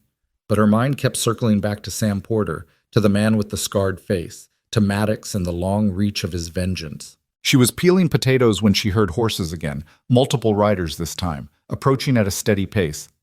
Emma's heart jumped, and she grabbed the pistol, moving to the window. But it was Will returning, along with 2 other men she didn't recognize. They all wore badges, and Emma relaxed slightly. Lawmen, Will's reinforcements. She unlocked the door as Will dismounted, and he waved her back inside with a gesture that brooked no argument. The men gathered in the yard, their voices too low for Emma to make out, but she could see the tension in their postures, the way they kept scanning the horizon. Finally, Will broke away and came inside, closing the door firmly behind him. His face was grim, and Emma knew before he spoke that the news wasn't good. They found the man with the scar, Will said without preamble. Or what's left of him. Someone put 3 bullets in him about 5 miles east of here, left him for the buzzards. Emma felt the room tilt. Maddox? That'd be my guess. Dead men can't talk, can't tell us who hired them or what they know. It's a clean ending, for Maddox anyway. Will removed his hat, ran a hand through his hair in frustration. We're dealing with someone smart, Emma. Someone who plans ahead, covers tracks. That makes this harder. What do we do? Will met her eyes, and Emma saw the determination there, the stubborn refusal to back down. We stick to the plan. I've sent telegraphs to contacts in St. Louis, asking them to put out word that Emma Hartley died of fever in Kansas. Got a doctor there who owes me a favor. He'll produce a death certificate if needed. Meanwhile, you're Emma Carver now, my wife, fresh from back east. New name, new life, new identity that's actually legal this time. Emma's breath caught. We're not married, Will. We will be. Tomorrow, if you're willing. Circuit preachers due in Copper Creek comes through once a month. We'll make it official, make you legally Emma Carver. That gives you protection, Emma. As my wife, you've got legal standing, rights, and it makes the story more believable. It was practical, sensible, the smart move strategically. But Emma heard what Will wasn't saying, that this would be a marriage of convenience, protection rather than partnership, legal contract rather than love. And after? She asked quietly. After Maddox believes I'm dead? After the danger passes? What then? Will was quiet for a long moment. Then we figure it out. Maybe we make it work for real. Maybe we go our separate ways, but either way, you'll be free. That's what matters. Emma wanted to argue, to say that freedom bought with such sacrifice wasn't really freedom at all. But she was tired, so tired of running, of lying, of looking over her shoulder. If Will was offering her a way out, who was she to refuse? All right, she said. Tomorrow. We'll make it official. Something flickered in Will's eyes. Relief, maybe, or resignation. I'll sleep in the barn tonight. Won't be proper otherwise, what with the preacher coming. Jenkins and the others will keep watch in shifts. You should get some rest. He moved toward the door, but Emma's voice stopped him. Will? Thank you. For believing me. For helping me. I don't deserve it, but thank you. Will turned, and for just a moment his expression softened. Maybe you don't think you deserve it. But Emma, everyone deserves a chance to start over, to be better than their worst day. I'm just giving you what I wish someone had given me. Then he was gone, the door closing softly behind him. Emma stood alone in the quiet house, processing everything that had happened. Tomorrow, she would become Emma Carver. Tomorrow, she would bind herself legally to a man she barely knew, a man she'd lied to from the beginning. Tomorrow, she would try to build a life on the ashes of the one she'd fled. But tonight, she was still Emma Hartley, or whatever fractured version of herself she'd become in the months of running and hiding. Tonight she could grieve for the woman she might have been. If the world had been kinder, if her father had been different, if Maddox had never darkened her door. Emma climbed the stairs to her room, exhaustion settling into her bones. She changed into her nightgown and sat on the edge of the bed, staring at her reflection in the small mirror on the washstand. Dark circles shadowed her eyes, and her face looked thin, drawn. She barely recognized herself anymore. A sound from outside made her tense, footsteps on the porch, measured and careful. Emma reached for the pistol on the bedside table, her heart hammering. Mrs. Carver! Jenkins' voice, young and apologetic. Sorry to disturb you, ma'am. Just doing rounds, making sure everything's secure. You all right in there? Emma exhaled slowly. I'm fine, Deputy. Thank you for checking. Yes, ma'am. I'll be right outside if you need anything. Try to get some rest. Rest, as if sleep were possible with everything churning in her mind. Emma lay back on the bed, staring at the ceiling, counting the knots in the wood planks overhead. Somewhere out there, Maddox was hunting her. Somewhere out there, men were dying because she'd been desperate enough to run. And tomorrow she would marry a man who deserved better than a wife built on lies and desperation. But maybe, and this was the thought that kept circling back, persistent as a prayer, maybe Will was right. Maybe everyone deserved a chance to be better than their worst moments. Maybe redemption was possible, even for someone like her. Emma closed her eyes, and for the first time in months, she let herself imagine a future that didn't involve running.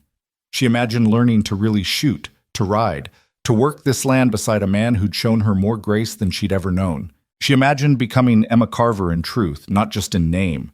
She imagined being worthy of the protection Will offered, of the trust he placed in her despite everything. It was a fragile dream, as insubstantial as morning mist, but it was something, and right now something was more than she'd had in a very long time. Sleep came eventually, fitful and full of shadows. Emma dreamed of running through endless prairie, of hands reaching for her that she could never quite escape, of a voice calling her name. Emma, Emma. But she could never tell if it was Maddox or Will or some ghost of her former self. She woke to gray dawn light and the sound of roosters crowing.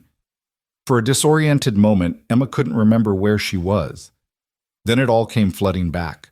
The ranch, Will, the wedding that would happen today if she had the courage to go through with it. Emma rose and dressed carefully in her best dress, dark blue calico with white trim, respectable, if not fancy. She pinned her hair up with more care than usual, as if proper grooming could somehow make her more worthy of what was about to happen. Her hands trembled slightly as she worked, and she had to start over twice when pins slipped free. Downstairs, she found Will already up, standing at the stove making coffee. He'd changed into clean clothes, still working attire, but the shirt was pressed and his hair was neatly combed. He looked up when she entered, and something passed between them, an acknowledgement of what this day meant. "Morning," he said quietly. "Coffee's almost ready." "Thank you." Emma moved to help, needing something to do with her hands. "What time is the preacher coming?" "Noon. Gives us time to get into town, handle some business first." Will poured 2 cups of coffee, handed one to her. "I need you to sign some papers, transferring property rights, establishing you as my legal next of kin. Protection, in case anything happens to me." The casual way he mentioned his potential death made Emma's stomach clench. "Will, you don't have to—" "Yes, I do." His voice was firm. "This is my choice, Emma. I'm going into this with my eyes open. I need to know that if something happens, you'll be taken care of. The ranch, the savings I've put aside, it should go to you. You're going to be my wife, legally and officially. That means something." Emma's throat tightened. "Even though it's not real? Even though we're only doing this for protection?" Will set down his coffee cup, turned to face her fully. "Who says it's not real? Maybe it didn't start the way most marriages do. Maybe we're doing this for practical reasons. But Emma, marriage is what you make it. And I figure we've got as good a chance as any of making something real out of this arrangement, if we want to." The "if we want to" hung in the air between them, a question neither of them was quite ready to answer. Emma looked at this man, this steady, solid man who'd offered her salvation when she deserved condemnation, and felt something shift in her chest. Not love, not yet, but the possibility of it, the fragile hope that maybe, somehow, they could build something genuine from this foundation of necessity and lies.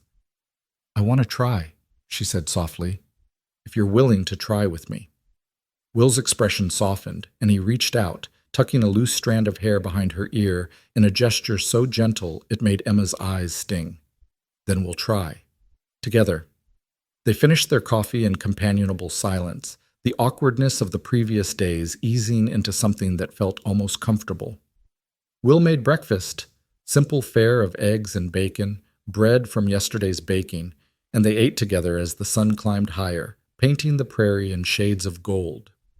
Jenkins came in as they were finishing, looking tired but alert. "Morning, Marshall, Mrs. Carver, all quiet through the night, no signs of trouble." "Good." Will stood, collecting the dishes. "Get some rest, Jenkins. I'll have Davis take over watch while we're in town." "Yes, sir?" The young deputy hesitated. "Marshall, about today, congratulations. I hope you'll both be very happy." The sincerity in his voice made Emma want to cry. These people, Will, Jenkins, the deputies she'd barely met, they were all willing to protect her, to risk themselves for a woman they didn't know, based solely on Will's word that she was worth saving. The weight of that trust was almost unbearable. "Thank you, deputy," she managed. After Jenkins left, Will and Emma prepared for the trip to town. Will hitched up the wagon while Emma gathered what few possessions she'd brought with her, the deed to her non-existent property back east that she'd forged, the letters Will had written that seemed like artifacts from another lifetime, the small stash of money she'd managed to save. She was tucking the letters carefully into her bag when Will appeared in the doorway. His eyes went to the papers in her hand, and Emma saw recognition dawn. "You kept them," he said. "The letters I wrote." Emma felt her face heat. "I meant to burn them. They were evidence of the deception, but I couldn't. They were the only honest thing in my life, even if my responses were lies." Will moved into the room, took the letters gently from her hands. He flipped through them, his expression unreadable. You know what's strange? I kept yours too. Tied them with string, put them in the drawer by my bed. Read them over when the loneliness got too heavy. Even though I lied? The feelings were real, even if the facts weren't. I could tell you were lonely, scared, looking for something better. That part was true, wasn't it? You just left out the details of why. Emma nodded, not trusting her voice. Will handed the letters back to her. Keep them. Maybe someday we'll read them together and laugh about how two desperate people found each other through newspaper advertisements and careful fabrication. Or maybe we'll burn them together, start fresh with nothing but truth between us. Either way, they're part of our story now. Our story. The words settled over Emma like a blessing she hadn't earned but desperately wanted to deserve. They rode to Copper Creek in the wagon, the morning bright and clear, the prairie stretching endlessly in all directions. Will drove with practiced ease, and Emma found herself studying his profile, the strong line of his jaw, the way his eyes constantly scanned the horizon, alert for danger even in peaceful moments. This was a man shaped by war and loss, by hard choices and harder consequences. And somehow, impossibly, he'd chosen to stand beside her. Copper Creek was busier than when Emma had first arrived. The main street bustled with Saturday activity, ranchers in for supplies, women shopping, children chasing each other between buildings. People called out greetings to Will as they passed, and Emma saw the respect in their faces, the trust they placed in their marshal. Will pulled the wagon up in front of a small office with Land Registry and Legal Services painted on the window. Inside, a clerk waited with papers already prepared.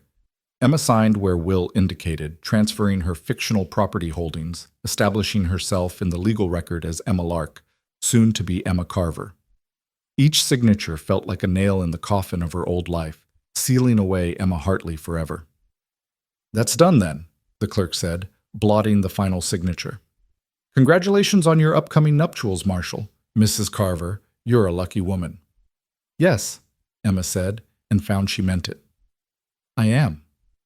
They stepped back into the sunlight, and Will checked his pocket watch. "Hour until the preacher arrives. There's something I want to show you first." He led her down the street to the general store, but instead of going inside, he guided her around back to where a small cottage sat, neat and well-maintained with a garden plot beside it. "This is Sarah Porter's place," Will said quietly. "Sam's widow. I need to check on her, make sure she's managing. It won't take long." Emma's guilt surged fresh and sharp. "Will, I can't. She's a widow because of me." "She's a widow because someone murdered her husband. That's not on you, Emma." Will's voice was firm. "But I understand if you'd rather wait out here." "You, Emma." Will's voice was firm. "But I understand if you'd rather wait out here." Emma steeled herself. "No, I'll come. I need to face what my running caused." Will knocked, and a moment later the door opened to reveal a woman in her 30s, red-eyed and exhausted. Her face brightened slightly when she saw Will. "Marshal Carver, thank you for coming." Her eyes moved to Emma, curious and wary. "Sarah, this is Emma Lark. My fiancée. We're getting married today." Will's voice was gentle. "Emma, this is Mrs. Sarah Porter." Emma extended her hand, forcing herself to meet Sarah's eyes despite the shame burning in her chest. "I'm so sorry for your loss, Mrs. Porter. I can't imagine what you're going through." Sarah took her hand, her grip surprisingly strong. "Thank you. Sam was a good man. Didn't deserve what happened to him." Her voice broke slightly, and she withdrew her hand to wipe her eyes. "Sorry, I keep thinking I've cried myself empty, but then it starts again." "No apologies needed," Will said. "How are you managing? Is there anything you need?" "The church ladies have been wonderful. Too wonderful, really. I can't eat all the food they've brought, but, Marshal, I remembered something about the day Sam died." Sarah's voice dropped. "He came home for lunch that day, which wasn't usual. He was agitated, kept looking out the window like he expected someone. I asked what was wrong, but he said it was bank business, nothing for me to worry about." Will leaned forward slightly. "Did he say what kind of business?" "No, but he had a paper with him, a telegram, I think. He burned it in the stove before he left, but I saw part of it first. It had a name on it, Emma something. Emma Hartley, maybe. I can't be sure." Emma felt the blood drain from her face. Will's hand found hers, squeezed gently in warning or comfort. She couldn't tell which. "That's helpful, Sarah," Will said, his voice steady. "If you remember anything else, anything at all, you let me know. Day or night, you send word." Sarah nodded, then seemed to really see Emma for the first time. "Emma, you said? That's a coincidence, the name being the same." "Common enough name," Will interjected smoothly. "Emma, we should go. Don't want to be late for our own wedding." He tipped his hat to Sarah. "You take care, Mrs. Porter. And remember, anything you need, you send word." They walked back toward the main street, Emma's heart pounding so hard she thought it might break through her ribs. "She knows," Emma whispered. "She knows my name was in that telegram. She suspects something, maybe. But she doesn't know what. And she won't find out, not from me." Will guided her toward the church, a white clapboard building with a modest steeple.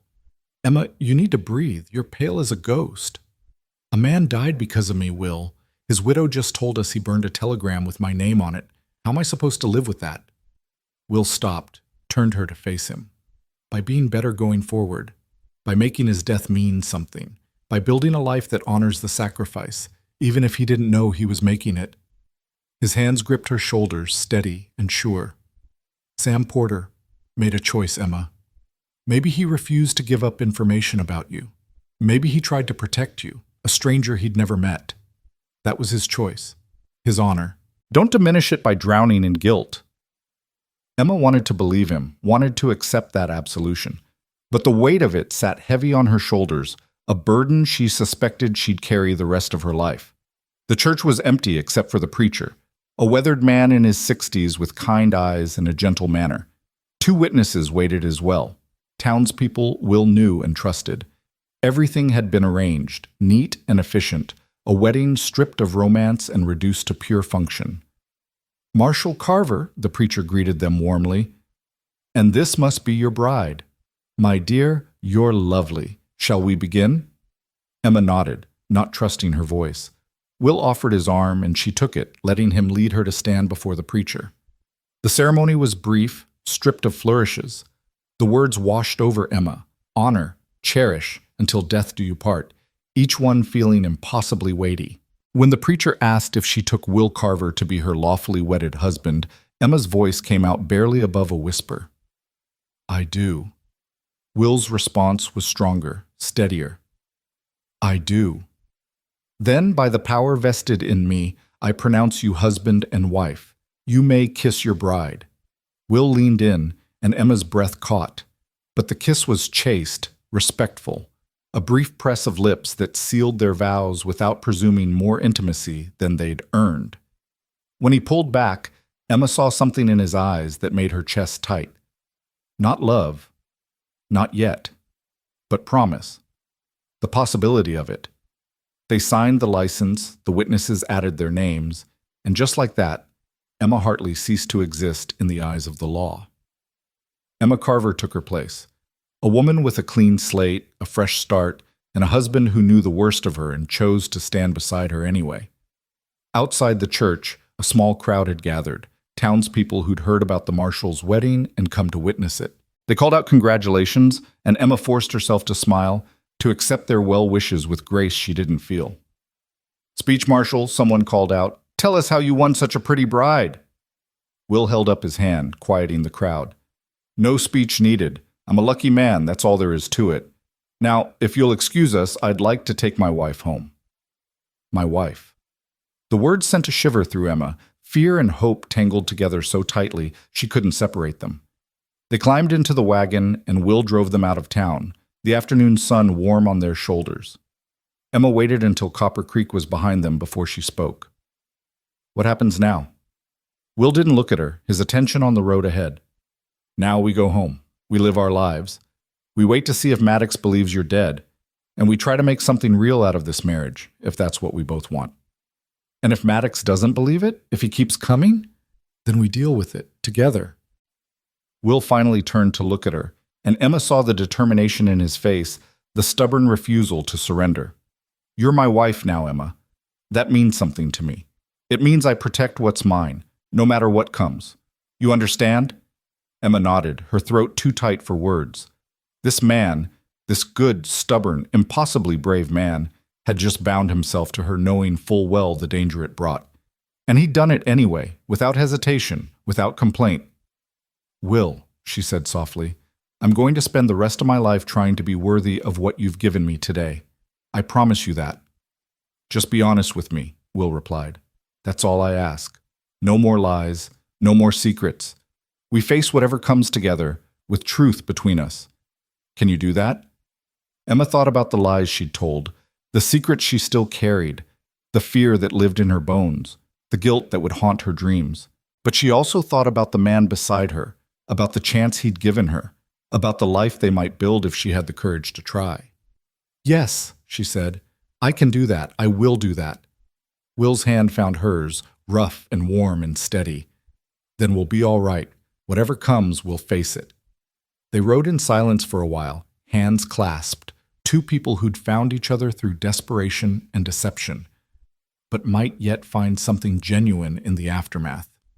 The prairie stretched endlessly around them, vast and beautiful and unforgiving. But for the first time since fleeing St. Louis, Emma didn't feel alone in facing it. She had a husband now, a home, a name that was hers by law and vow. It wasn't the fairy tale she'd dreamed of as a girl, wasn't the romance her mother had whispered about before consumption stole her voice, but it was real, solid, something she could build on. And maybe, just maybe, that was enough. The ranch felt different when they returned that afternoon, not in any physical way, but in the weight of what it now represented.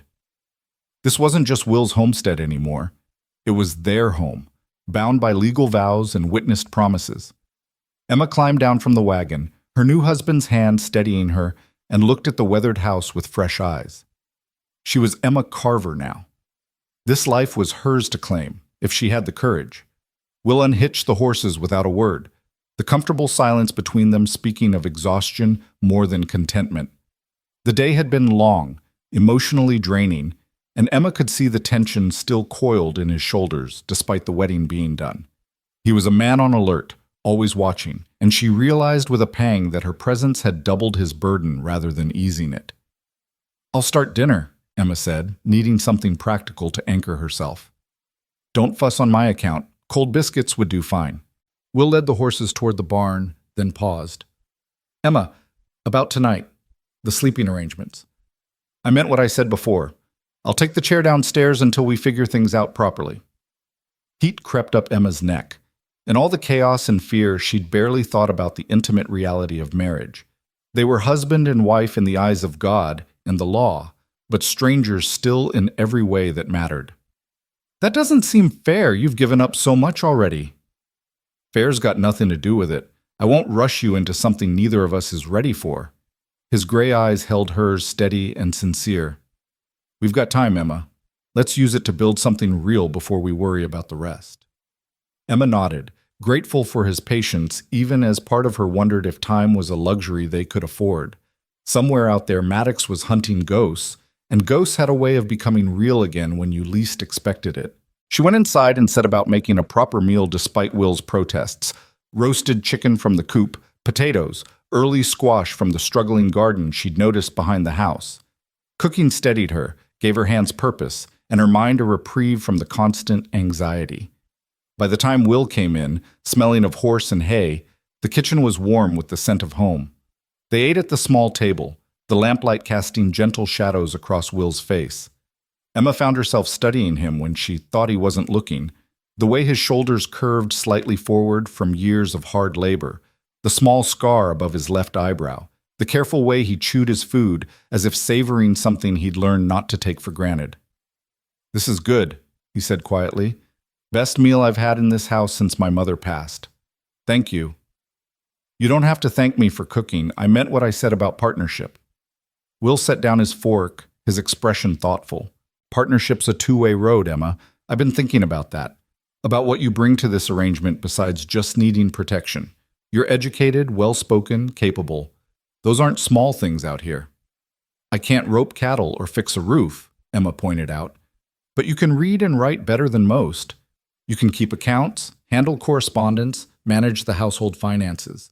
Those skills matter, maybe more than you realize." Will leaned back in his chair. Truth is, the ranch work is only part of what I do. The marshal duties. They come with paperwork, reports, legal documents I struggle through because reading was never my strong suit. I can do it, but it takes me twice as long as it should. Understanding dawned. You want me to help with your marshal work? If you're willing. It would free up time for me to handle the physical labor, and it would give you something useful to do besides worrying. He paused. Also, it keeps you close. Safer if you're working alongside me rather than isolated out here when I have to ride into town. Emma considered this.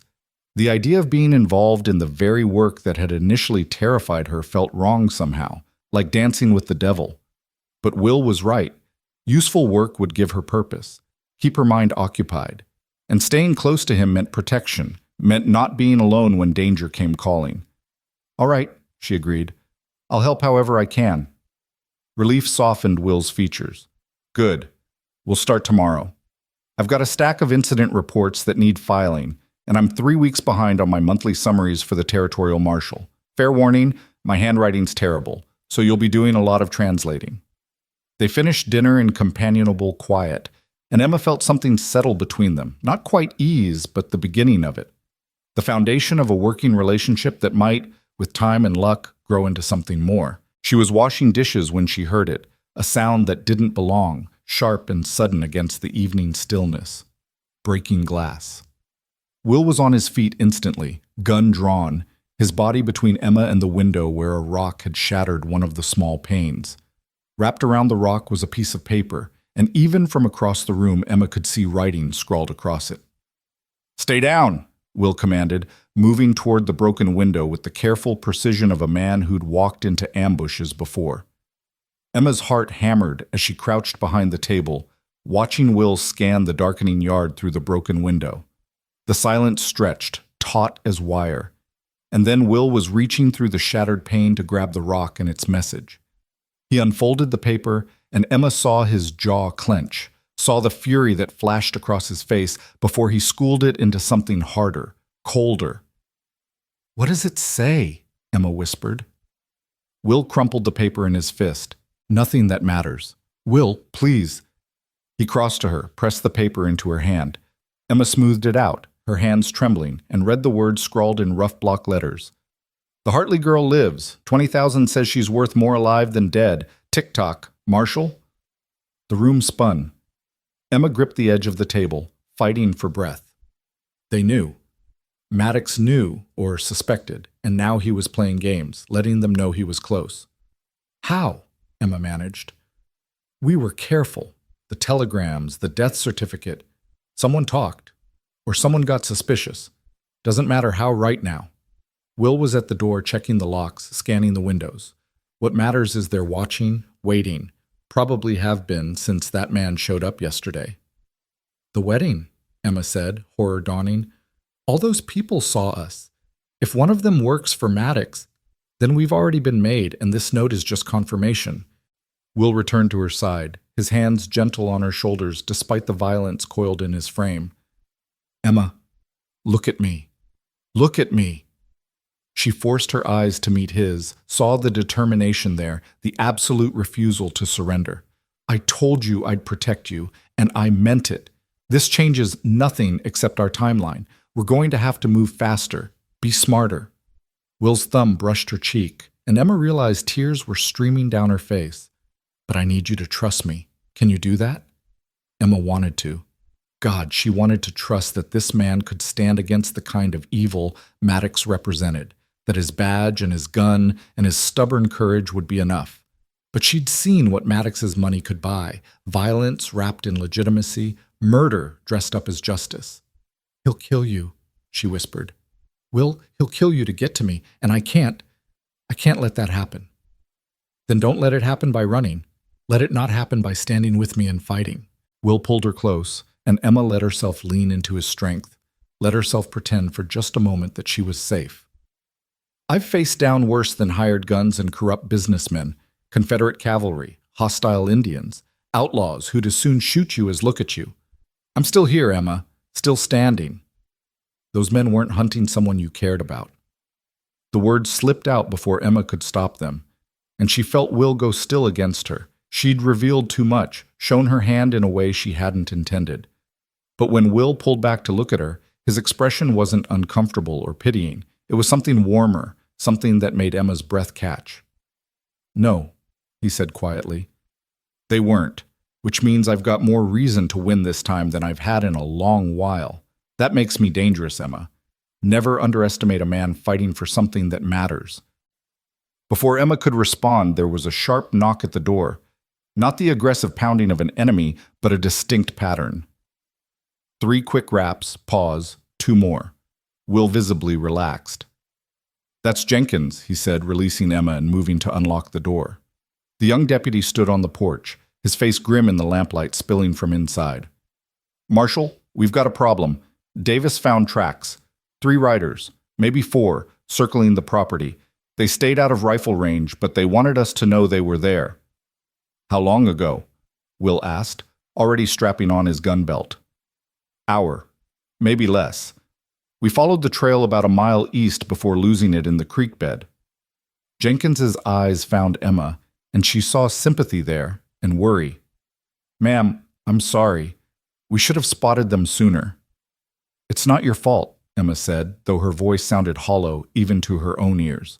Will was checking his rifle, loading extra ammunition into his pockets with practiced efficiency. "Jenkins, I want you and Davis to stay here tonight, inside the house, taking shifts. Emma doesn't go anywhere without one of you watching. Understood?" "Yes, sir. What about you?" "I'm going to visit some people, ask some questions. Someone in Copper Creek is feeding information to Maddox's men, and I intend to find out who." Will grabbed his hat, his jaw set in a way that promised trouble for whoever was fool enough to cross him. Emma caught his arm. "Will, it's dark. If they're out there waiting, then they'll learn what happens when you threaten what's mine." He covered her hand with his, squeezed once. "I'll be back before dawn. Lock this door behind me, and don't open it for anyone but Jenkins or me. You remember the signal?" Emma nodded, her throat too tight for words. Will paused at the door, looked back at her with an expression she couldn't quite read. "Emma, whatever happens tonight, whatever I have to do, I need you to understand it's all in service of keeping you safe. I won't apologize for that." Then he was gone, swallowed by the darkness beyond the porch, and Emma was left standing in the lamplight with a young deputy who looked barely old enough to shave, let alone stand against the kind of evil closing in around them. Jenkins cleared his throat. "Ma'am, why don't you try to get some rest? I'll keep watch down here." Rest. The suggestion was almost laughable, but Emma nodded, too weary to argue. She climbed the stairs to her room, each step feeling like an insurmountable effort. The broken window downstairs let in the night air, carrying with it the smell of sage and the distant howl of coyotes. Emma changed into her nightgown mechanically, her mind spinning through worst-case scenarios. Will confronting Maddox's informant, Will riding into an ambush, Will bleeding out in some dark alley while she hid in this house like a coward. She was reaching to extinguish the lamp when she noticed something on the washstand, something that hadn't been there that morning. A small wooden box, simple and unadorned, with a note propped against it in Will's careful handwriting. "For my wife. Thought you should have something of your mother's, the way you gave me something of mine to protect. W." Emma opened the box with trembling fingers. Inside, nestled in faded velvet, was a delicate gold locket on a fine chain. She opened it and found 2 tiny portraits, a stern-faced man with Will's eyes and a gentle woman with a soft smile. His parents. The gift overwhelmed her. This was a family heirloom, something precious and irreplaceable, and Will had given it to her despite knowing the truth of who she was and what she'd done. Emma fastened the chain around her neck, feeling the weight of the locket settle against her heart like a promise. She extinguished the lamp and lay in the darkness, one hand wrapped around the locket, listening to Jenkins moving around downstairs. The house creaked and settled around her, familiar sounds made sinister by fear and imagination. Every noise became a threat, the wind rattling the windows, the scratch of branches against the siding, the distant thunder of hoofbeats that might be real or might be terror manifesting in sound. Hours crawled by. Emma dozed fitfully, her sleep plagued by nightmares. Maddox's face looming out of darkness, Will lying dead in the street, the stranger with the scarred face laughing as he reached for her. She woke gasping more than once, her nightgown soaked with sweat despite the cool night air.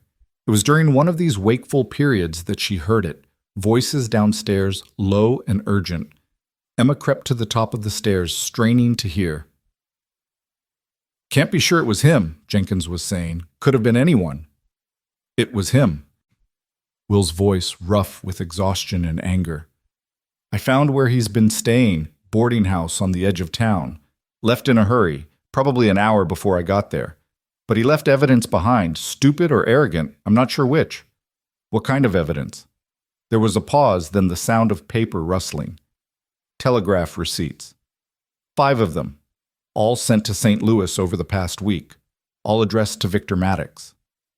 Emma's blood ran cold. 5 telegrams. Someone had been reporting her every move to Maddox since before she'd even arrived in Copper Creek. "Who was sending them?" Jenkins asked. Will's answer was grim. "Thomas Brennan, the telegraph operator." Emma remembered the name vaguely. She'd seen it on a window in town, part of the services offered at the general store. The telegraph operator. Of course, he would have seen every message coming in or going out, would have been perfectly positioned to intercept information about Emma's arrival and report it back to Maddox. "What do you want to do, Marshal?" Jenkins asked. "Find him. Bring him in for questioning. And Jenkins, when we do find him, I want to know everything. Who hired him? How much they paid? What else he knows about Maddox's operation out here?" Will's voice dropped to something dangerous. "Because I guarantee Brennan's not working alone. Maddox doesn't operate that way. He's got multiple people on his payroll, insurance, in case one gets caught." Emma couldn't listen anymore. She retreated to her room, her mind racing. Multiple informants. Maddox had woven his web through Copper Creek before she'd ever arrived, preparing for the possibility that she'd run this direction. How long had he known? How much had he planned? She was still sitting on the edge of her bed, hands clenched in her lap when she heard footsteps on the stairs. A gentle knock, then Will's voice, barely above a whisper. "Emma, can I come in?" She should have said no, should have maintained propriety even in crisis, but fear and exhaustion had stripped away pretense. "Yes." The door opened, and Will stepped inside, closing it softly behind him.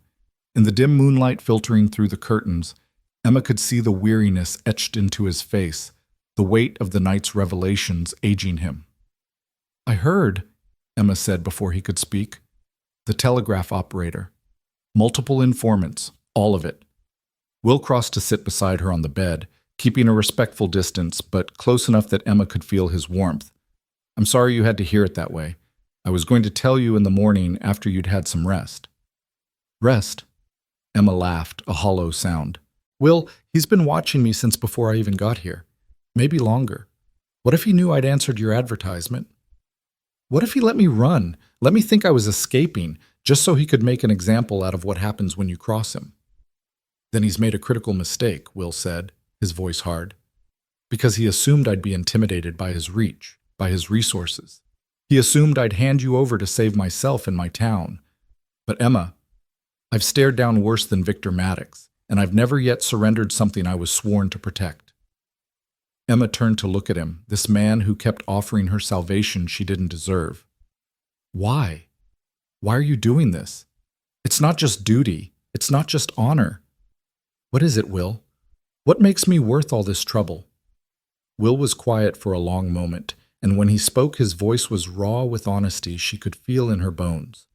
"Because when you stepped off that train, scared and lying and desperate, I saw myself. Not as I am now, but as I was after the war, running from what I'd done, from who I'd become, trying to build something clean on a foundation of blood and shame."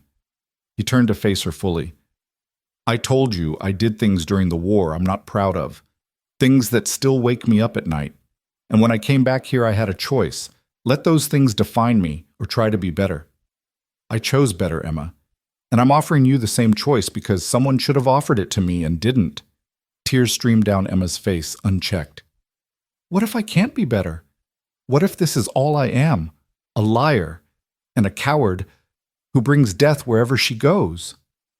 "Then you'd be like most of humanity, trying to survive in a world that's harder than we deserve. Will's hand found hers in the darkness, calloused and warm and steady. But I don't believe that's all you are. I've seen you face down fear, make the hard choice to trust when trust could destroy you. I've seen you try, Emma, and trying is the first step to being better. Emma broke then, the careful walls she'd built around her emotions crumbling like sand. She turned into Will's chest, sobbing, and felt his arms come around her, hesitant at first, then stronger, holding her together when she was falling apart. "I'm so tired," she whispered against his shirt. "I'm so tired of being afraid, of running, of looking over my shoulder every moment. I just want it to stop." I know. Will's hand stroked her hair, the gesture surprisingly gentle for such a hard man. "And it will stop, I promise you. One way or another, this ends soon." They sat like that for a long time, Emma crying out months of fear and grief while Will held her, solid and unshakable. Eventually, the tears slowed, then stopped, leaving Emma hollow but somehow lighter, as if the release had purged some of the poison from her soul. "I'm sorry," she said, pulling back and wiping her eyes. "I didn't mean to Don't apologize for being human." Will's thumb brushed away a tear she'd missed. "We all break sometimes. The trick is letting someone help put you back together." Emma looked at him, really looked, and saw not just the marshal or the rancher or the man she'd deceived, but someone who understood brokenness intimately, who'd survived it and come out stronger. And in that moment, something shifted between them, some barrier falling away to reveal the possibility of genuine connection beneath. "Will," she said softly, "that kiss at the church. It was practical," he finished. "Expected. Nothing either of us needed to feel pressured about." "What if I want to feel pressured?" The words came out before Emma could stop them, bold and terrifying in their honesty. Will went very still. "Emma, you're exhausted and scared and you've had an impossible day. This isn't the time to what? To acknowledge that somewhere between desperate necessity and forced vows, I've started to care about you?" Emma's heart hammered, but she forced herself to continue. "I'm not asking for declarations or promises, Will. I'm just saying that when I thought about you riding into danger tonight, the fear I felt wasn't about losing protection. It was about losing you." Will's breath caught audibly. His hand came up to cup her face, his touch achingly gentle. "Emma, if we do this, if we take this step, there's no going back. You understand that? I'm not a man who takes intimacy lightly, especially not with someone I've sworn to protect." "I understand." Emma covered his hand with hers. "I'm not asking for everything, Will. Just don't go back downstairs tonight. Stay with me. Let me know I'm not alone." For a moment, Will looked torn, duty and desire warring visibly across his features. Then something resolved in his expression, a decision made. "All right, I'll stay. But Emma, we do this right. No regrets in the morning, no using closeness to hide from fear." "No regrets," Emma agreed. Will stood and crossed to the door, and for a moment Emma thought he'd changed his mind, was going to leave after all. But he was just removing his gun belt, hanging it carefully on the hook by the door where he could reach it if needed. Then he returned to the bed, settling himself on top of the covers fully clothed. "Come here," he said, opening his arms.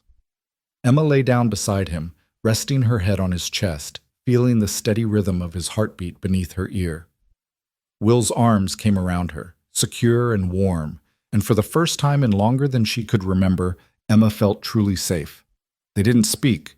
There was nothing left to say that their presence couldn't communicate better. Will's breathing gradually slowed, deepened, and Emma realized he was falling asleep. This man who'd been awake for nearly 24 hours, who'd ridden into danger to protect her, who'd offered her everything and asked for almost nothing in return. Emma closed her eyes, letting the sound of his heartbeat lull her toward rest. Tomorrow would bring fresh dangers, new challenges. Maddox was still out there, still hunting, but tonight, wrapped in the arms of a man who'd chosen to stand beside her, Emma let herself believe that maybe, just maybe, she'd finally found something worth fighting for. She was drifting toward sleep when she felt Will's lips brush her forehead, felt him whisper something too soft to make out. But Emma thought it might have been, "Stay with me," or perhaps, "You're safe now." It didn't matter which. Both were promises she desperately wanted to believe. Dawn came too soon, pale light creeping through the curtains to paint the room in shades of gray and gold. Emma woke to find herself alone in bed, Will already gone, though the pillow beside her still held the imprint of his head. She could hear voices downstairs, Will and Jenkins, discussing something in tones too low to distinguish words.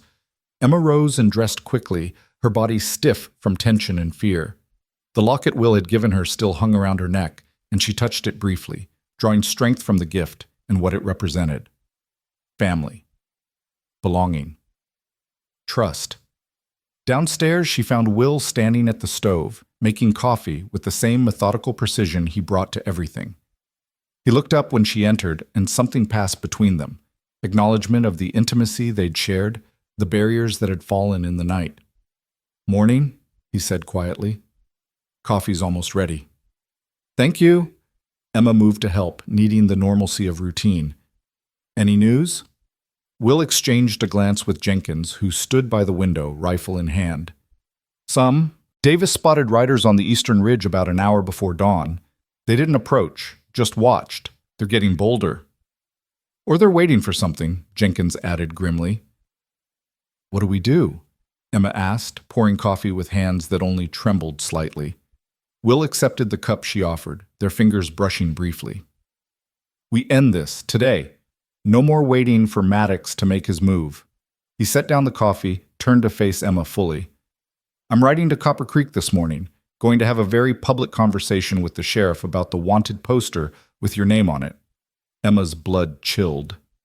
"Will, no. If you acknowledge it, if you admit you know, I'm going to tear it up," Will continued, his voice hard as iron, "right there on Main Street, in front of God and everyone. And then I'm going to make it very clear that Emma Carver is under my protection, that any attempt to collect bounty on a false warrant will be met with the full force of the law, my law." "That's a declaration of war," Jenkins said, voicing what Emma was thinking. "It is," Will agreed.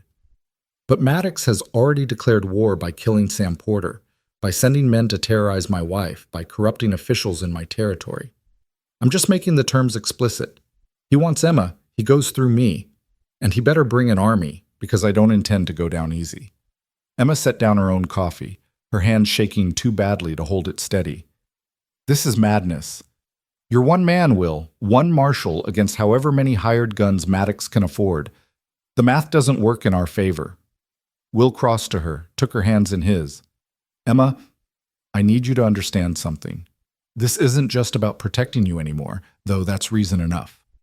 This is about what kind of man I am, what kind of marshal. If I let Maddox operate in my territory with impunity, if I let corruption and murder go unchecked because I'm afraid of the consequences, then I'm not worth the badge I wear." His grip tightened. "I'd rather die standing for what's right than live compromised. And I need to know you understand that you're prepared for what might come." Emma looked into his eyes and saw the absolute conviction there, the unshakable moral code that defined him. This was who Will Carver was, a man who drew lines and held them, regardless of cost. It was what made him a good marshal, a good man, and it was what might get him killed. "I understand," she whispered. "I don't like it, but I understand." "Good." Will released her hands, stepped back to business mode with visible effort. "Jenkins, I want you here with Emma. Davis will ride with me into town. We need witnesses to what I'm about to do. If things go wrong, if I don't come back by sunset, you take Emma and ride hard for the territorial capital. There's a marshal there named Harding, owes me his life from the war. You give him this." Will pulled an envelope from his pocket, sealed and addressed. "Everything's in there. Maddox's operation, the corruption, all of it. Harding will make sure it gets to people who can act on it." "Will, please," Emma started, but he cut her off gently. "This is precaution, nothing more. I intend to come back, Emma, but I'd be a fool not to plan for other possibilities." He settled his hat on his head, checked his gun one final time. "Keep the doors locked. Trust no one but Jenkins. And Emma," he paused, something vulnerable flickering across his features.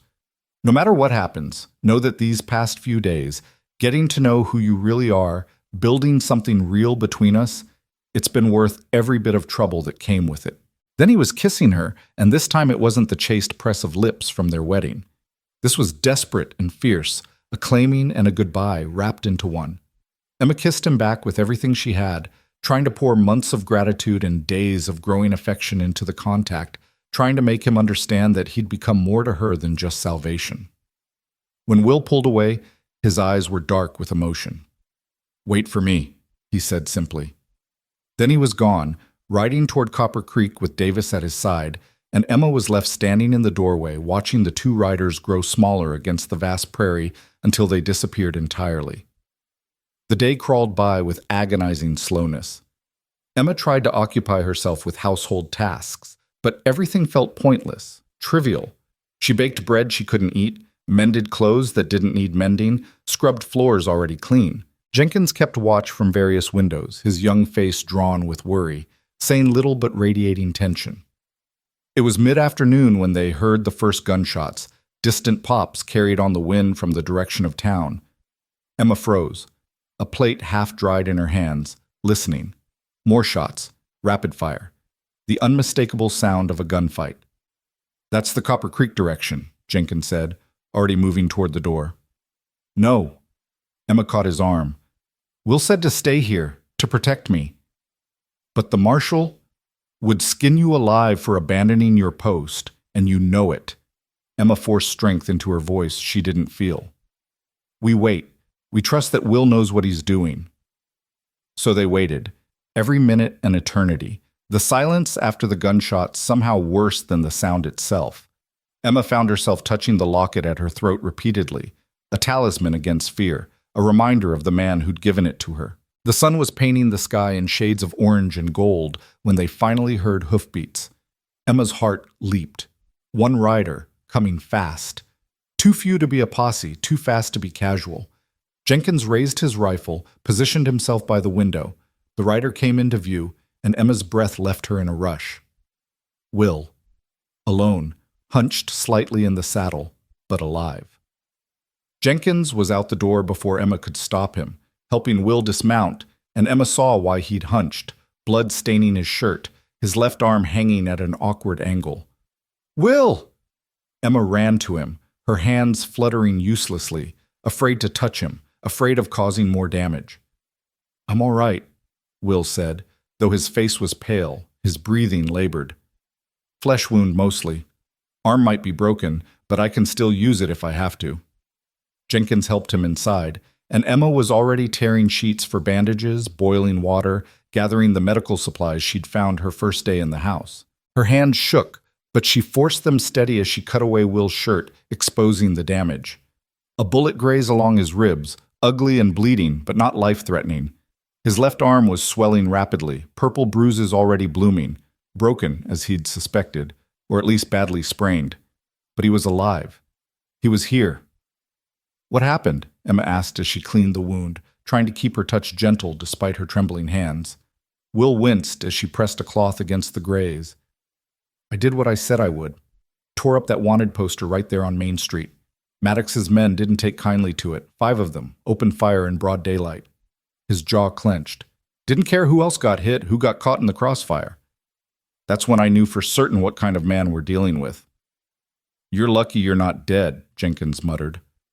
"Luck had nothing to do with it. Davis took a bullet meant for me. He'll be fine, Doc says, but he's out of commission for a while. And I had help from unexpected quarters." Will looked at Emma, something meaningful in his gaze. "Turns out not everyone in Copper Creek is on Maddox's payroll. Some folks took exception to hired guns shooting up their town. Sheriff Dawson especially. He might have been bought once, but seeing children nearly caught in that gunfire changed his mind real quick." Emma finished bandaging his ribs and moved to his arm, probing gently. Will hissed in pain, and she murmured an apology. "Is it over then? Did you get them?" 3 dead, 2 ran. But Emma, before they died, one of them talked. Told me things about Maddox's operation that change everything. Will caught her hand, held it despite the pain the movement caused. "Maddox isn't just after you for the debt. He's using the hunt for you as cover for something bigger, moving contraband through Colorado territory, using the search for a fugitive woman to justify sending men west, establishing networks. You were never the real goal. You were just the excuse. Understanding dawned, cold and bitter. So I'm not even important enough to hunt. I'm just convenient. You're important to me, Will said fiercely, and that makes you Maddox's problem. Because now I'm not just protecting my wife, I'm dismantling his entire Western operation, every contact, every corrupt official, every illegal enterprise. I'm burning it all down, and I'm using what that dying man told me to do it. Emma stared at him, this man who'd taken her desperate flight and turned it into a crusade against corruption. Will, that's suicide. If Maddox finds out you know about his larger operation, then he'll come for me directly instead of sending hired help, and I'll be ready. Will's good hand came up to cup her face. Emma, I told you. I'd rather die standing for what's right than live compromised. This is me standing. This is me fighting for something that matters. For you, for this territory, for every person Maddox has hurt or threatened or corrupted. Jenkins cleared his throat. Marshal, with respect, you can't even hold a gun right now. Your shooting arm's busted. Will's smile was grim. Then I better hope my enemies come from the left. Or better yet, I better make sure my wife can shoot straight enough to cover my weak side. Emma felt the weight of that settle on her shoulders, not burden, but purpose.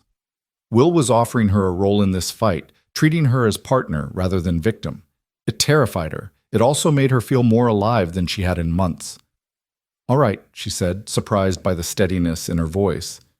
Then you better teach me to shoot with both hands, because if we're doing this, if we're really standing against Maddox, I'm not hiding behind you. I'm standing beside you. Will's eyes blazed with something fierce and proud. That's my girl.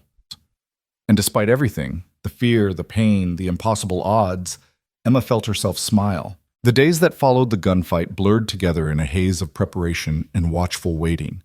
Will's arm healed slowly, the break clean enough that Doc Harrison predicted full recovery within 6 weeks. But 6 weeks was a luxury they didn't have, and both Emma and Will knew it. Maddox wouldn't wait for convenient timing to make his next move. True to his word, Will taught Emma to shoot with both hands. Each afternoon, when the worst of his pain had ebbed, they'd go behind the barn where Emma would practice until her shoulders ached and her ears rang despite the cotton stuffing. Will was a patient teacher even when frustrated by his own limitations, guiding her through the mechanics of drawing, aiming, firing with either hand. You're favoring your right, Will observed one afternoon, watching her empty a cylinder at the tin cans lined up on the fence. Your left hand is just as capable. You're just not trusting it yet. Emma lowered the pistol, her arms trembling with fatigue. It feels wrong, like writing with the wrong hand. That's because you're thinking too much. Shooting isn't about thought when it matters. It's about instinct, muscle memory. Will moved behind her, his good arm coming around to adjust her stance. Despite weeks of proximity, his touch still sent awareness skittering down her spine. Stop trying to control everything. Just feel it. Emma closed her eyes, letting her body find the position without her mind interfering. When she opened them and raised the pistol with her left hand, something clicked into place. The shot rang out, and the center can jumped, tumbling backward off the fence. There, Will said, satisfaction warming his voice. That's what I'm talking about. Again. She practiced until the sun started its descent toward the horizon, until she could draw and fire with either hand without conscious thought. It wasn't mastery. That would take years she didn't have, but it was competence. It was enough to make a difference when the moment came, because the moment was coming. They both felt it in the waiting silence, in the 2 quiet nights when no riders appeared but the threat of them hung heavy as storm clouds. Maddox was planning something, gathering his forces for a final confrontation. The question wasn't if, but when and how. The answer came on a Tuesday morning, 3 weeks after the shootout in Copper Creek. Jenkins rode in hard just after dawn, his horse lathered with sweat, his face grim with news Emma could read before he spoke a word. "They're coming," he said, dismounting in a rush. "Marshal, Davis got word from a contact in Denver. Maddox himself is on his way, left St. Louis 4 days ago with at least a dozen men.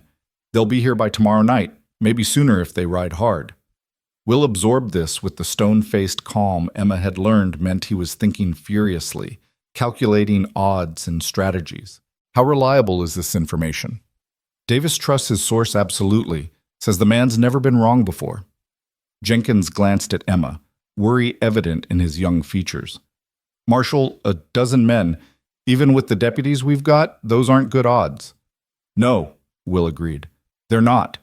Which is why we're not going to fight on Maddox's terms. He turned to Emma, and she saw the plan forming in his eyes even before he spoke. Emma, how well do you remember the layout of that dress shop in St. Louis, the one where you worked? The question caught her off guard. Well enough, I suppose. Why? Because Maddox is a businessman, and businessmen keep records, account books, ledgers, correspondence, evidence of everything they do, legal and otherwise. Will's intensity sharpened. If we can prove his illegal operations, get that evidence to the territorial marshal, we don't have to outgun him. We just have to outlast him long enough for the law to catch up. Emma's mind raced. You think he kept records of the debt? Of the threats? I think men like Maddox always keep records. It's how they maintain control, how they prove what's owed when someone tries to cheat them. Will began pacing, his injured arm held carefully against his ribs. The dress shop owner, you said she was connected to Maddox. What if she was more than connected? What if she was helping him run money through legitimate businesses, using the shop as a front? Understanding bloomed, cold and clarifying. Mrs. Henderson. She had files in the back office, ledgers she kept locked away. I always thought it was just business records, but it could have been Maddox's records, his real accounts, the ones showing the scope of his operation. Will stopped pacing, faced her directly.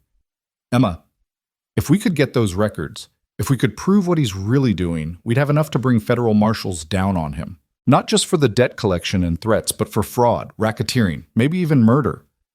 Jenkins looked between them, confused. How does that help us right now? Those records are in St. Louis, a week's ride away, even if we pushed hard. Will's smile was sharp as a knife edge. Not if Maddox brought them with him. A man that meticulous, that controlled, he wouldn't leave evidence like that unguarded, especially not when he's riding into hostile territory. He'd keep it close, keep it protected. You want to rob Victor Maddox?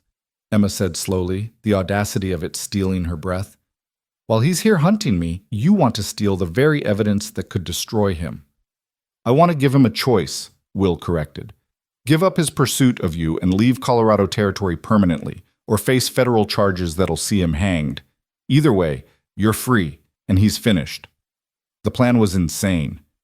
It was also possibly the only thing that might actually work. But the risks, Emma couldn't even begin to calculate them all. Will, if this goes wrong, if he catches you trying to steal from him, then I'll die doing what I swore to do, protecting the people in my territory from men who think money and violence put them above the law. Will crossed to her, took her hands in his one good one. Emma, I know the risks, I know what I'm asking, but this is the only way I see to end this without a bloodbath. Maddox wants you? Fine. He can have a meeting with you, a very public meeting in Copper Creek, with witnesses and the territorial marshal I've already sent for, and while he's distracted with that, we get the evidence we need to bury him. You're using me as bait, Emma said, though there was no accusation in it, just understanding. I'm asking you to be brave one more time, to stand in front of the man who terrifies you and not flinch, knowing I've got your back. Will's thumb brushed across her knuckles. But Emma, I need you to understand, this only works if you agree. If you can't face Maddox, if the fear is too much, we'll find another way. We'll run if we have to. Keep running until... No. Emma's voice was stronger than she expected. No more running. You're right. This is the only way to truly end it. I'll do it. I'll face him. Will's eyes searched hers, looking for doubt, for hesitation. Whatever he saw there must have satisfied him because he nodded slowly. All right then, we've got until tomorrow night to prepare. Jenkins, I need you to ride to every deputy, every man we can trust between here and the territorial line. Tell them to be in Copper Creek tomorrow evening, armed and ready. We're going to make sure Maddox understands exactly what kind of welcome awaits him. The next day and a half passed in a flurry of preparation. Word spread through Copper Creek. The marshal's fugitive wife was going to face her accuser publicly, let the law decide her fate. It was the kind of dramatic confrontation that drew crowds, exactly what Will was counting on. The more witnesses, the less likely Maddox would simply gun them down in the street.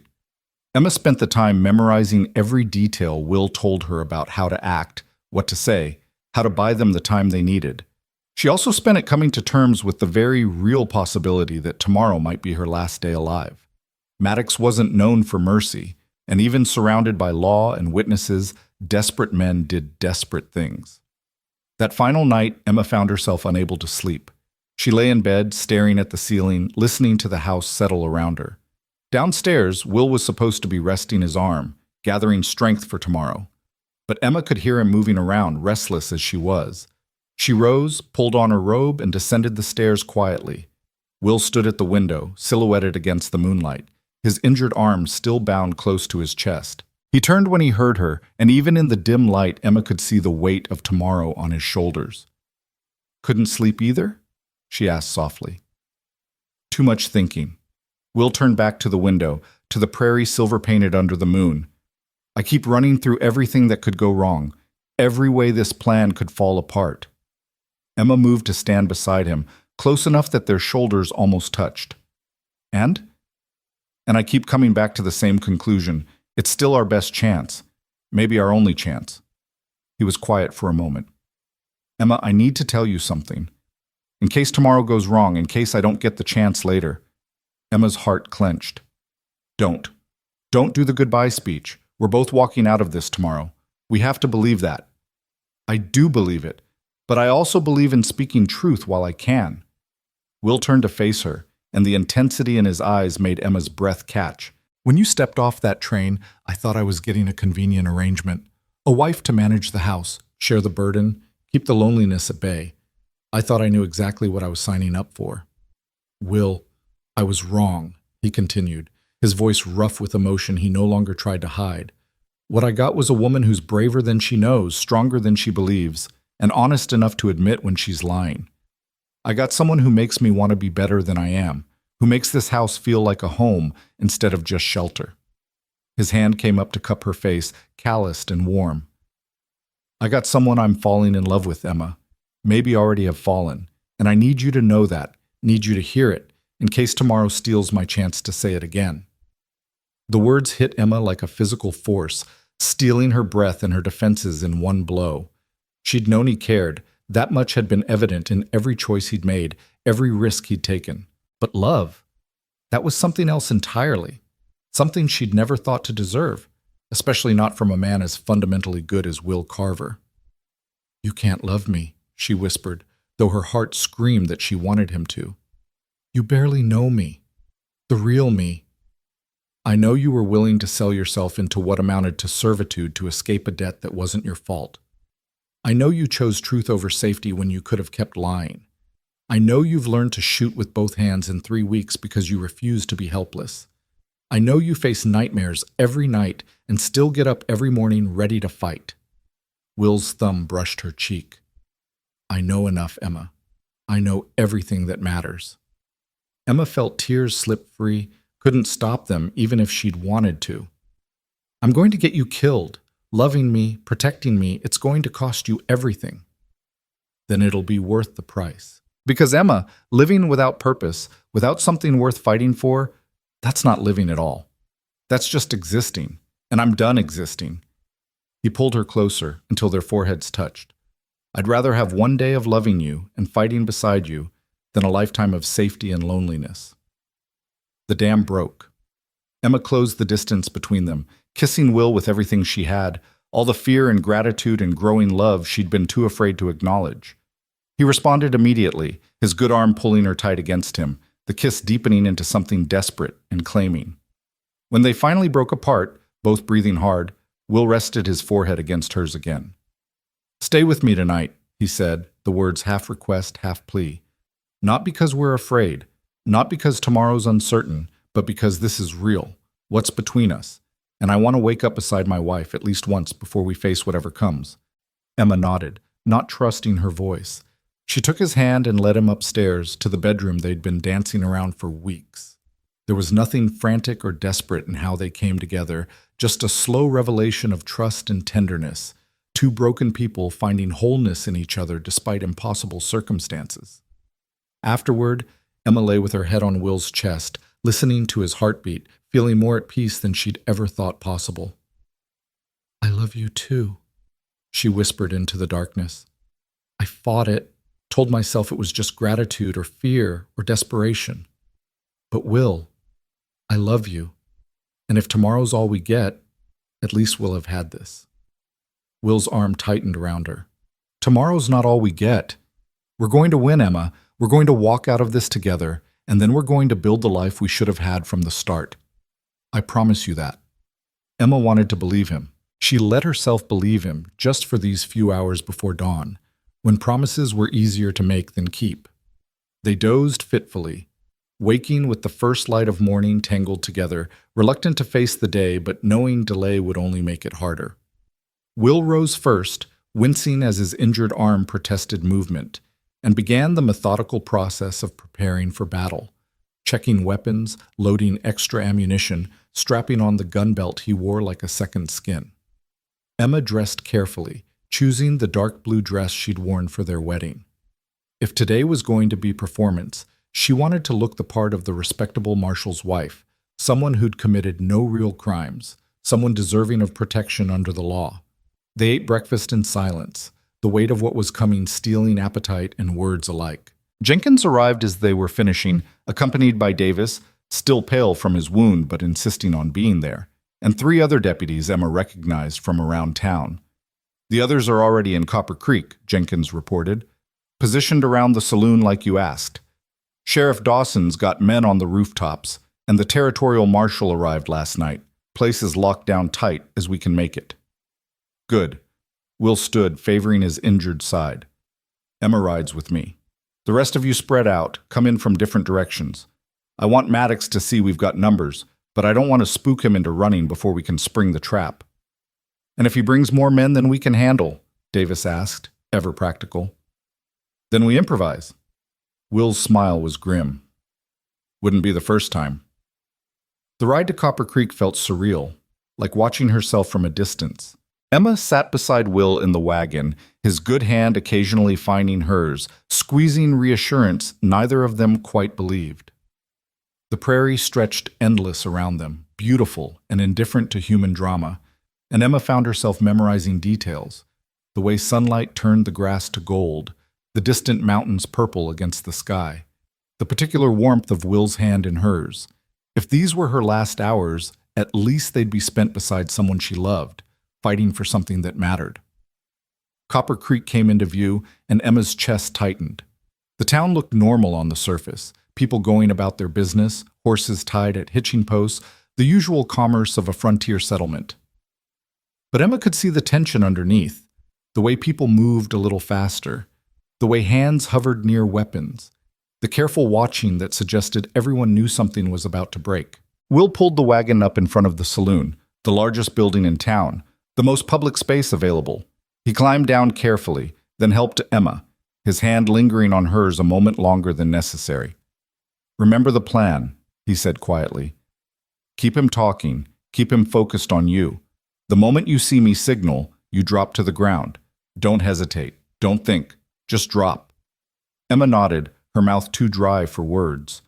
Will led her inside the saloon, which had been cleared of its usual patrons. Only Sheriff Dawson stood at the bar, and a tall man Emma didn't recognize wearing a territorial marshal's badge. Harding, she assumed, Will's friend from the war. "He's been spotted," Harding said without preamble.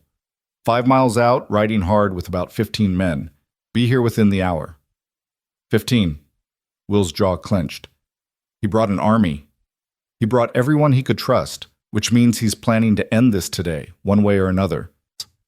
Harding's eyes found Emma, and she saw sympathy there and respect. "Ma'am, you don't have to do this. We can find another way." "No," Emma said, surprised by the steadiness in her voice. "We can't. This is the only way to truly finish it." The next 45 minutes stretched into eternity. Emma stood by the window watching the road while Will gave final instructions to his deputies. The plan was simple in theory: dangerously complicated in execution. Emma would face Maddox publicly, in front of witnesses that included 2 marshals and a sheriff. While Maddox was distracted with his victory, believing he'd finally cornered his prey, Will and several deputies would search the hotel where Maddox's men had taken rooms looking for the evidence they needed. It required split-second timing, absolute trust, and a degree of luck Emma wasn't sure they possessed. But it was the plan they had, and they'd committed to it. The sound of multiple horses approaching made everyone tense. Emma's heart hammered as she watched them come into view, Victor Maddox at the lead, exactly as she remembered him. Tall, well-dressed, moving with the confidence of a man who'd never faced real consequences for his actions. Behind him rode the hired guns, hard men with dead eyes, the kind who killed for money and slept soundly after. Will's hand found Emma's shoulder, squeezed once. "You can do this. Just remember, I'm right here. I've got you." Then Maddox was dismounting, was walking toward the saloon, and Emma was moving toward the door on legs that felt like they belonged to someone else. She stepped out onto the wooden sidewalk, into the afternoon sunlight, and faced the man who'd haunted her nightmares for months. Maddox stopped when he saw her, genuine surprise flickering across his face before he masked it with cold satisfaction. "Well, well. Emma Hartley. I have to say, you led us on quite a chase." Emma lifted her chin, channeling every ounce of courage Will had helped her find. "My name is Emma Carver, and you have no claim on me."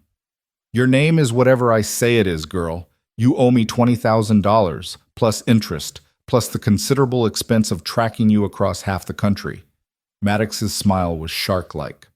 "But I'm a reasonable man. We can work something out. You come with me, we'll discuss repayment terms."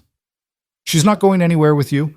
Will stepped out of the saloon, and Emma heard the ripple of movement as deputies positioned themselves around the street, visible and armed. "Emma Carver is a citizen of Colorado Territory, under the protection of the law. Whatever claims you think you have, you can take them up through proper legal channels." Maddox's eyes narrowed, assessing Will, the deputies, the odds. "Marshal Carver, I've heard about you. Word is you've got a hero complex, taking in strays and lost causes. But you're out of your depth here. This is business, and business doesn't concern frontier lawmen."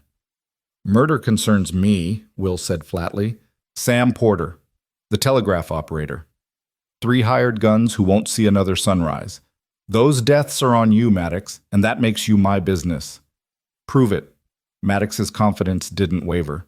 "Show me evidence linking me to any of those deaths. Show me anything more than speculation and a marshal's wounded pride." This was the moment. Emma saw Will's hand move in the signal they'd practiced, a slight gesture, barely noticeable. "Time to move." "Actually," Emma said, stepping forward, drawing Maddox's attention back to her, "we can prove quite a lot. Did you know Mrs. Henderson kept copies of your correspondence? Every threat, every illegal transaction, every business you've corrupted, she documented it all. Said it was insurance, in case you ever turned on her the way you've turned on others." It was a bluff. They had no such evidence yet. But Emma saw Maddox's face change, saw the flicker of doubt, of anger, of calculation, and she knew the lie had struck home. "You're lying," but there was uncertainty in his voice now. "Am I? Why don't you check your files, the ones you brought with you, see if anything's missing?" Emma's heart hammered, but she kept her voice steady. "We've been busy while you've been traveling, Mr. Maddox, very busy." Maddox's hand dropped to his gun, and everything happened at once. Deputies stepped from doorways, rifles raised. Maddox's men drew weapons, and suddenly the street was a powder keg, one spark from exploding into violence.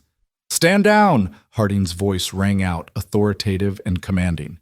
"Territorial Marshal Harding, you're surrounded, outgunned, and under arrest for multiple counts of murder, fraud, and corruption.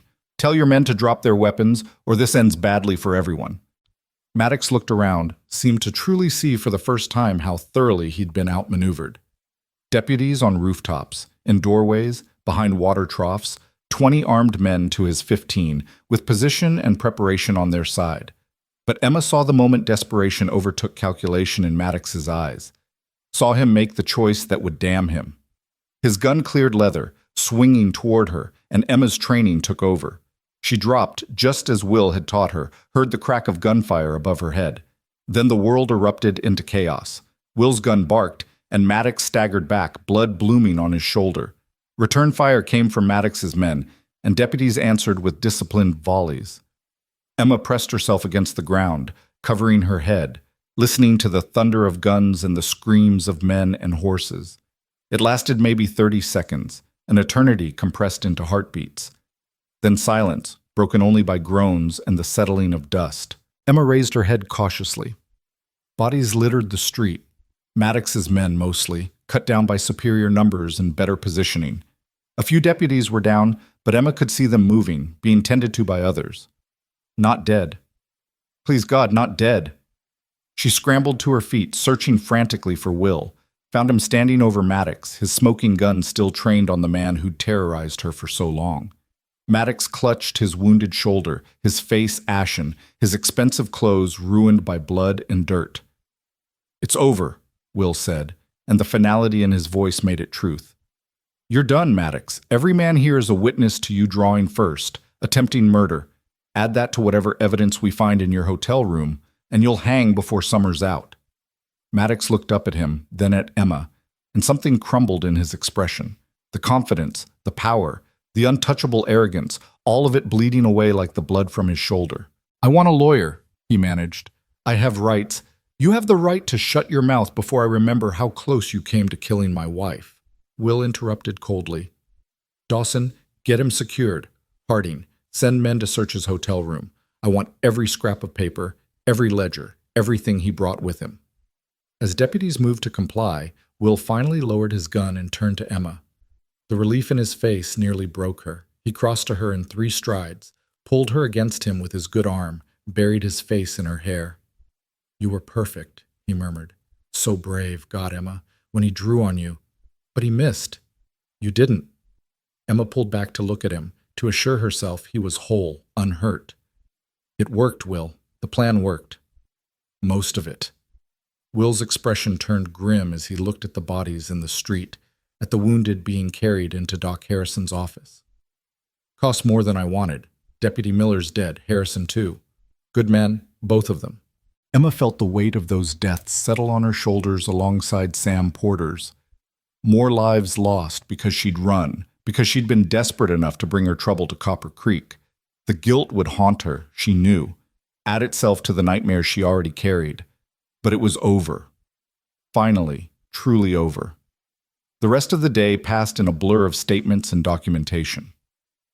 Harding's men found exactly what Will had predicted in Maddox's hotel room.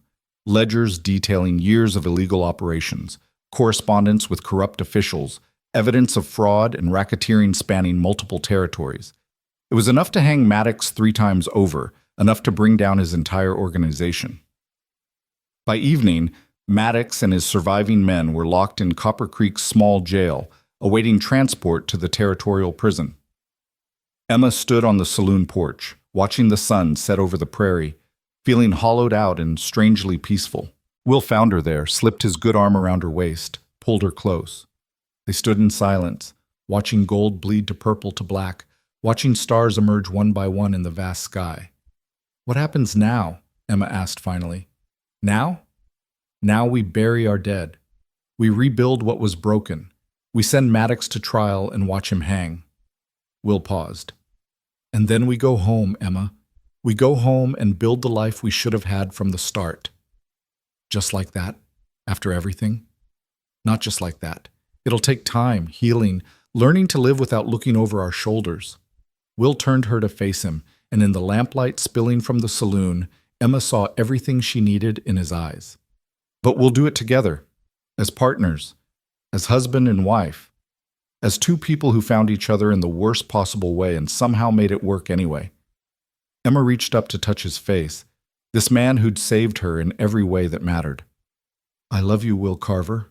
I should have said it sooner, should have trusted it sooner, but I'm saying it now, and I'll keep saying it for the rest of our lives if you'll let me."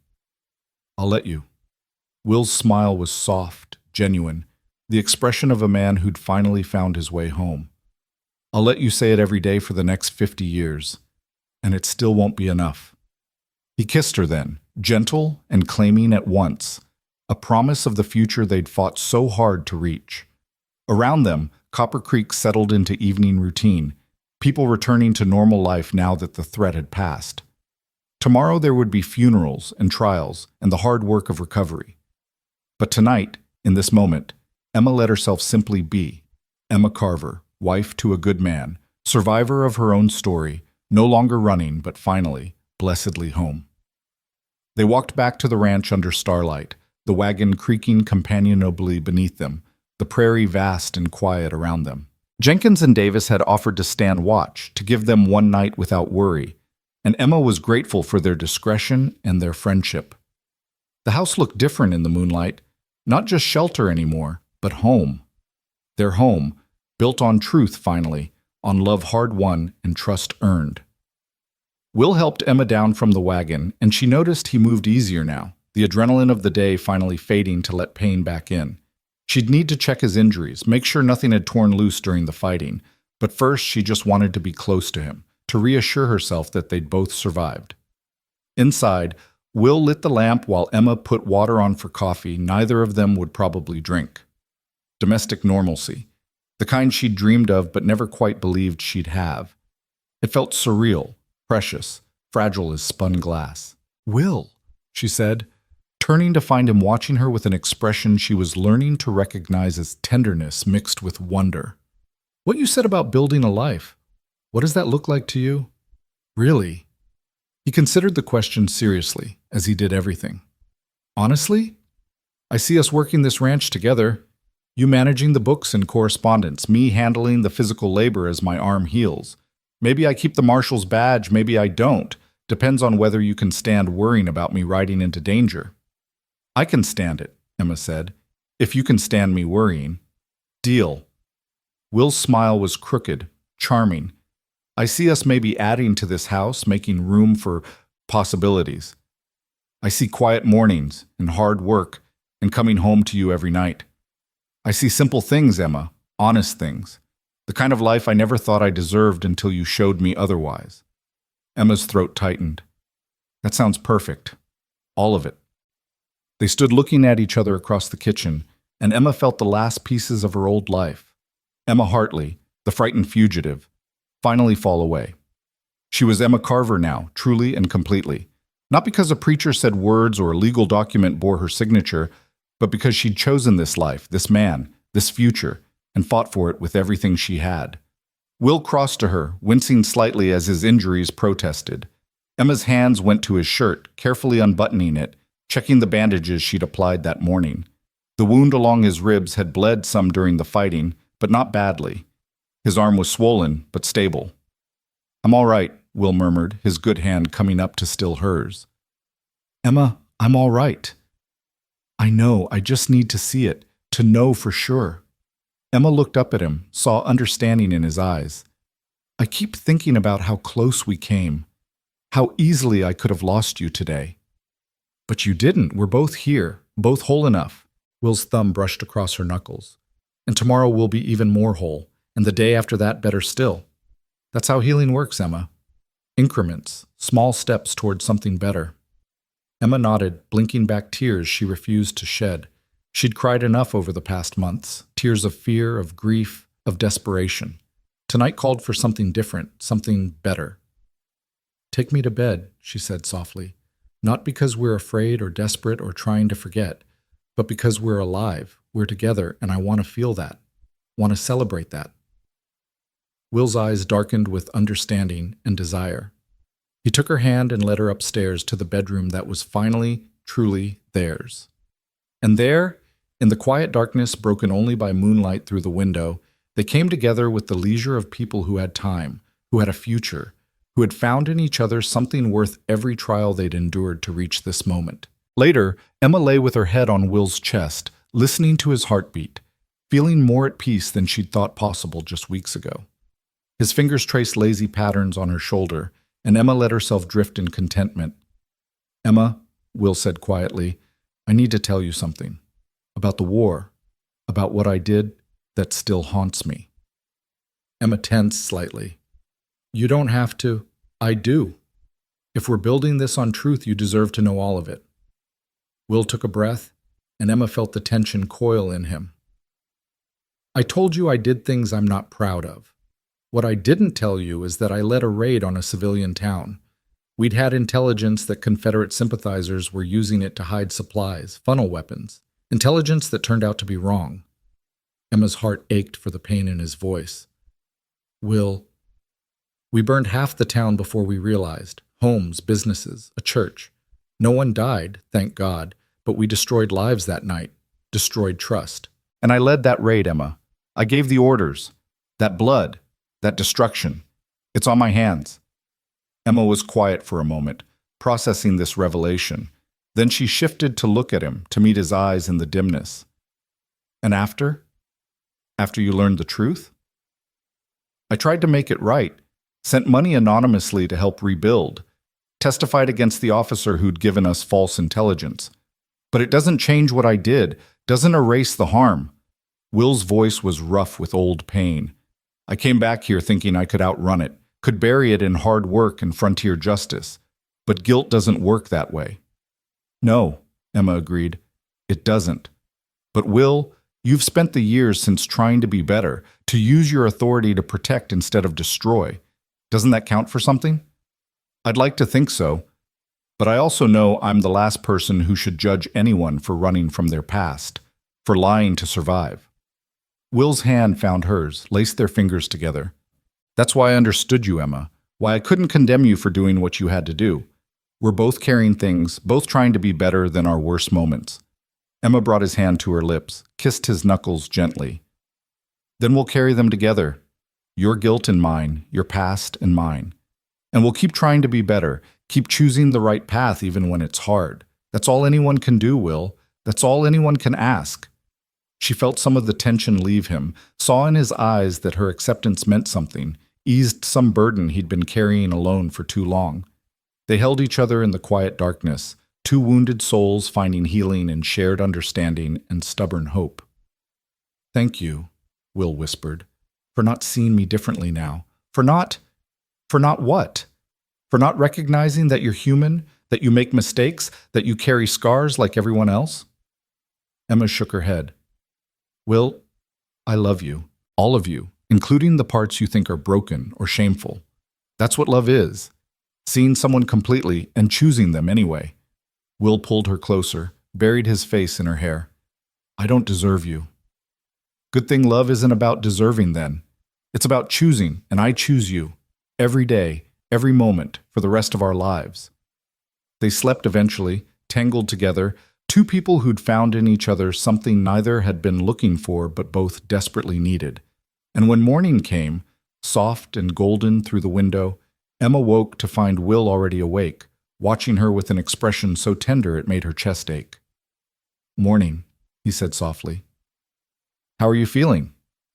Emma took inventory, her body pleasantly sore, her mind clearer than it had been in months, her heart fuller than she'd thought possible. Good, really good actually. How's your arm? Hurts like hell, but I'll live. Will's smile was wry. Doc says another 4 weeks and I should have full use back. Until then, I'm afraid you're stuck doing most of the heavy lifting around here. I think I can manage that. Emma stretched, reluctant to leave the warmth of the bed and Will's presence. What's the plan for today? Well, we've got funerals this afternoon for Miller and Harrison. Need to pay our respects. Support their families. Will's expression sobered. And I need to meet with Harding, go over the evidence against Maddox, make sure everything's documented properly for trial. Emma nodded, the weight of reality settling back onto her shoulders. Freedom had a price, and they'd paid it in blood and grief. The least she could do was face the consequences with grace. After that, though, Will continued, his hand finding hers under the blankets, I thought maybe we could start talking about the future. Real plans, Emma. Where we go from here, what we build, how we make this life of ours into something worth all the trouble it took to get here. Emma smiled, feeling hope bloom warm and bright in her chest. I'd like that. I'd like that very much. They rose and dressed, prepared for the day ahead with the comfortable coordination of partners who'd learned to move around each other, to anticipate needs and offer support without asking. The coffee was strong, the breakfast simple but filling, and Emma found herself grateful for the ordinary routines that anchored them to this new reality. The funerals were somber affairs, the entire town turning out to honor the men who'd died defending Copper Creek from Maddox's invasion. Emma stood beside Will, his hand warm in hers, listening to words about sacrifice and duty and the price of standing for what's right. She wept for men she'd barely known who'd died because she'd brought danger to their doorstep. But she also wept for relief, for freedom, for the future that their deaths had purchased. Afterward, at the small cemetery on the edge of town, Sarah Porter approached Emma. The widow looked older than when Emma had met her weeks ago, grief aging her in ways time alone couldn't account for. "Mrs. Carver," she said quietly, "I wanted to thank you." Emma blinked in confusion. "Thank me?" "Mrs. Porter, I'm so sorry about Sam. If I hadn't come here, my Sam would still be dead, just from different hands and for different reasons." Sarah's voice was firm despite the tears on her cheeks. "Those men, Maddox's men, they would have found some other excuse to kill, some other victim to terrorize. At least this way his death mattered. At least it helped stop them from hurting anyone else." Emma didn't know what to say, overwhelmed by this grace she didn't deserve. Sarah reached out and squeezed her hand once. "You're not responsible for evil men doing evil things," Sarah said. "You're just responsible for how you respond. And from what I hear, you responded with courage and truth.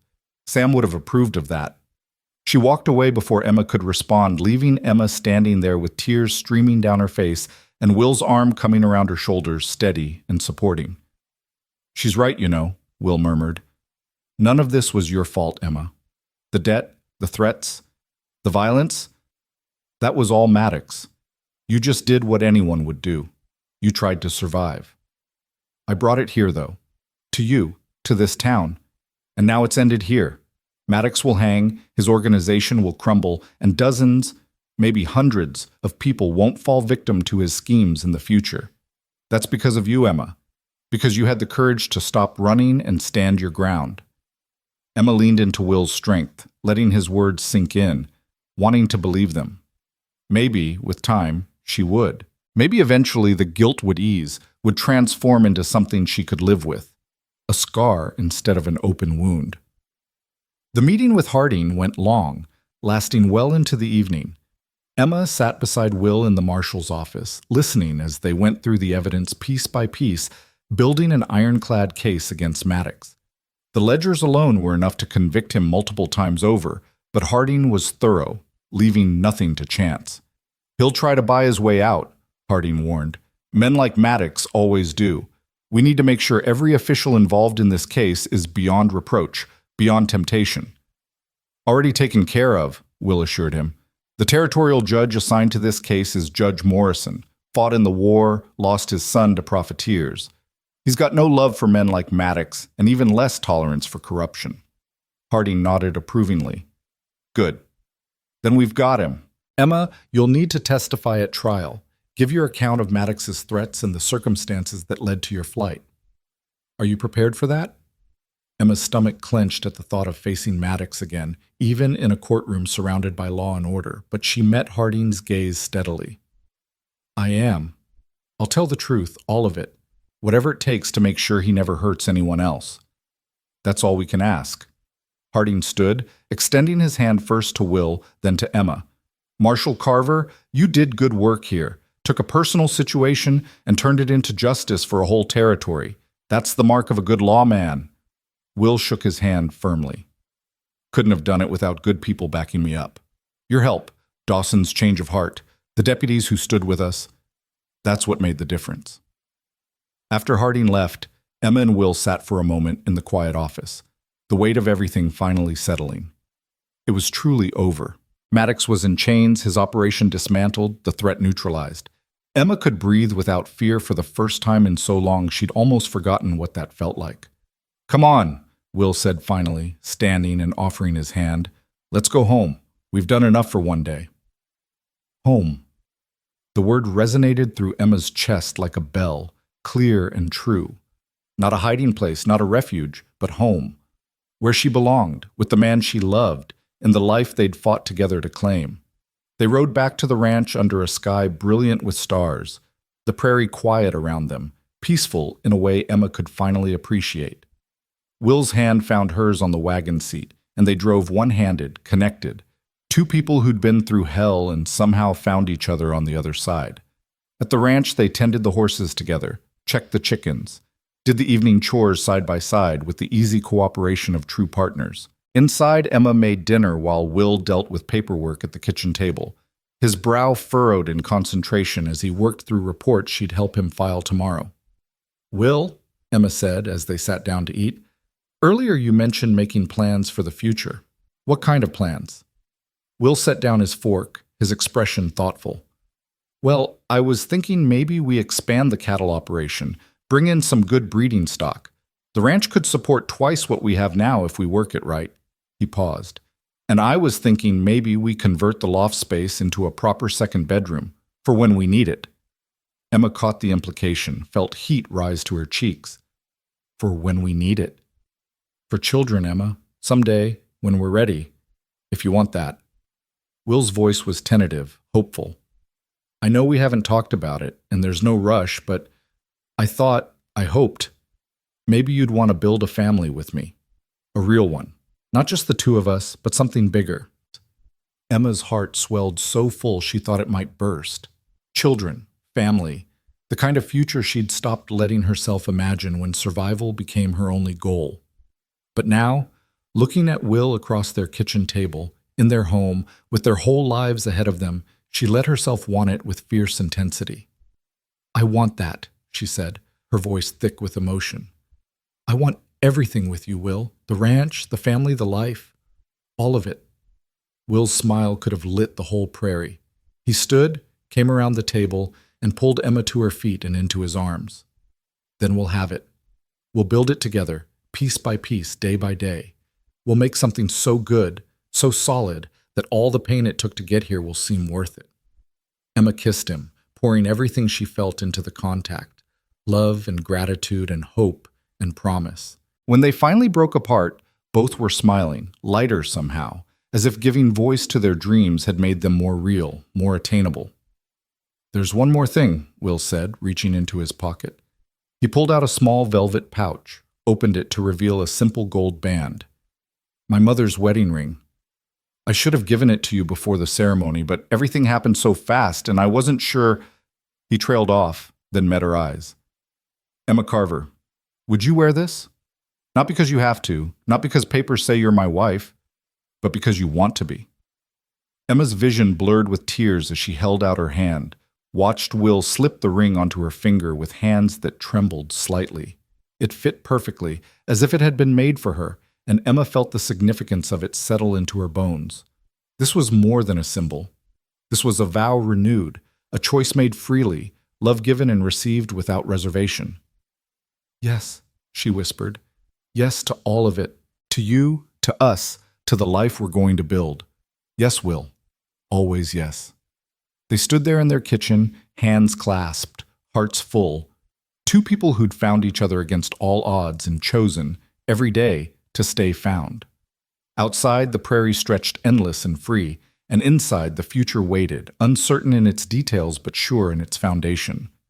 Love, truth, partnership. The kind of life worth fighting for. And they'd fought for it, bled for it, nearly died for it. But they'd won. Together, they'd won everything that mattered.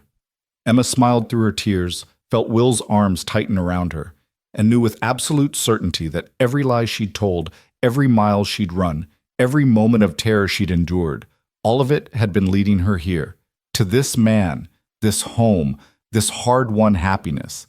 She was Emma Carver now, truly and completely. Not running anymore, but standing. Not hiding, but living. Not alone, but loved beyond measure by a man who'd seen her at her worst and chosen her anyway. And that, Emma thought,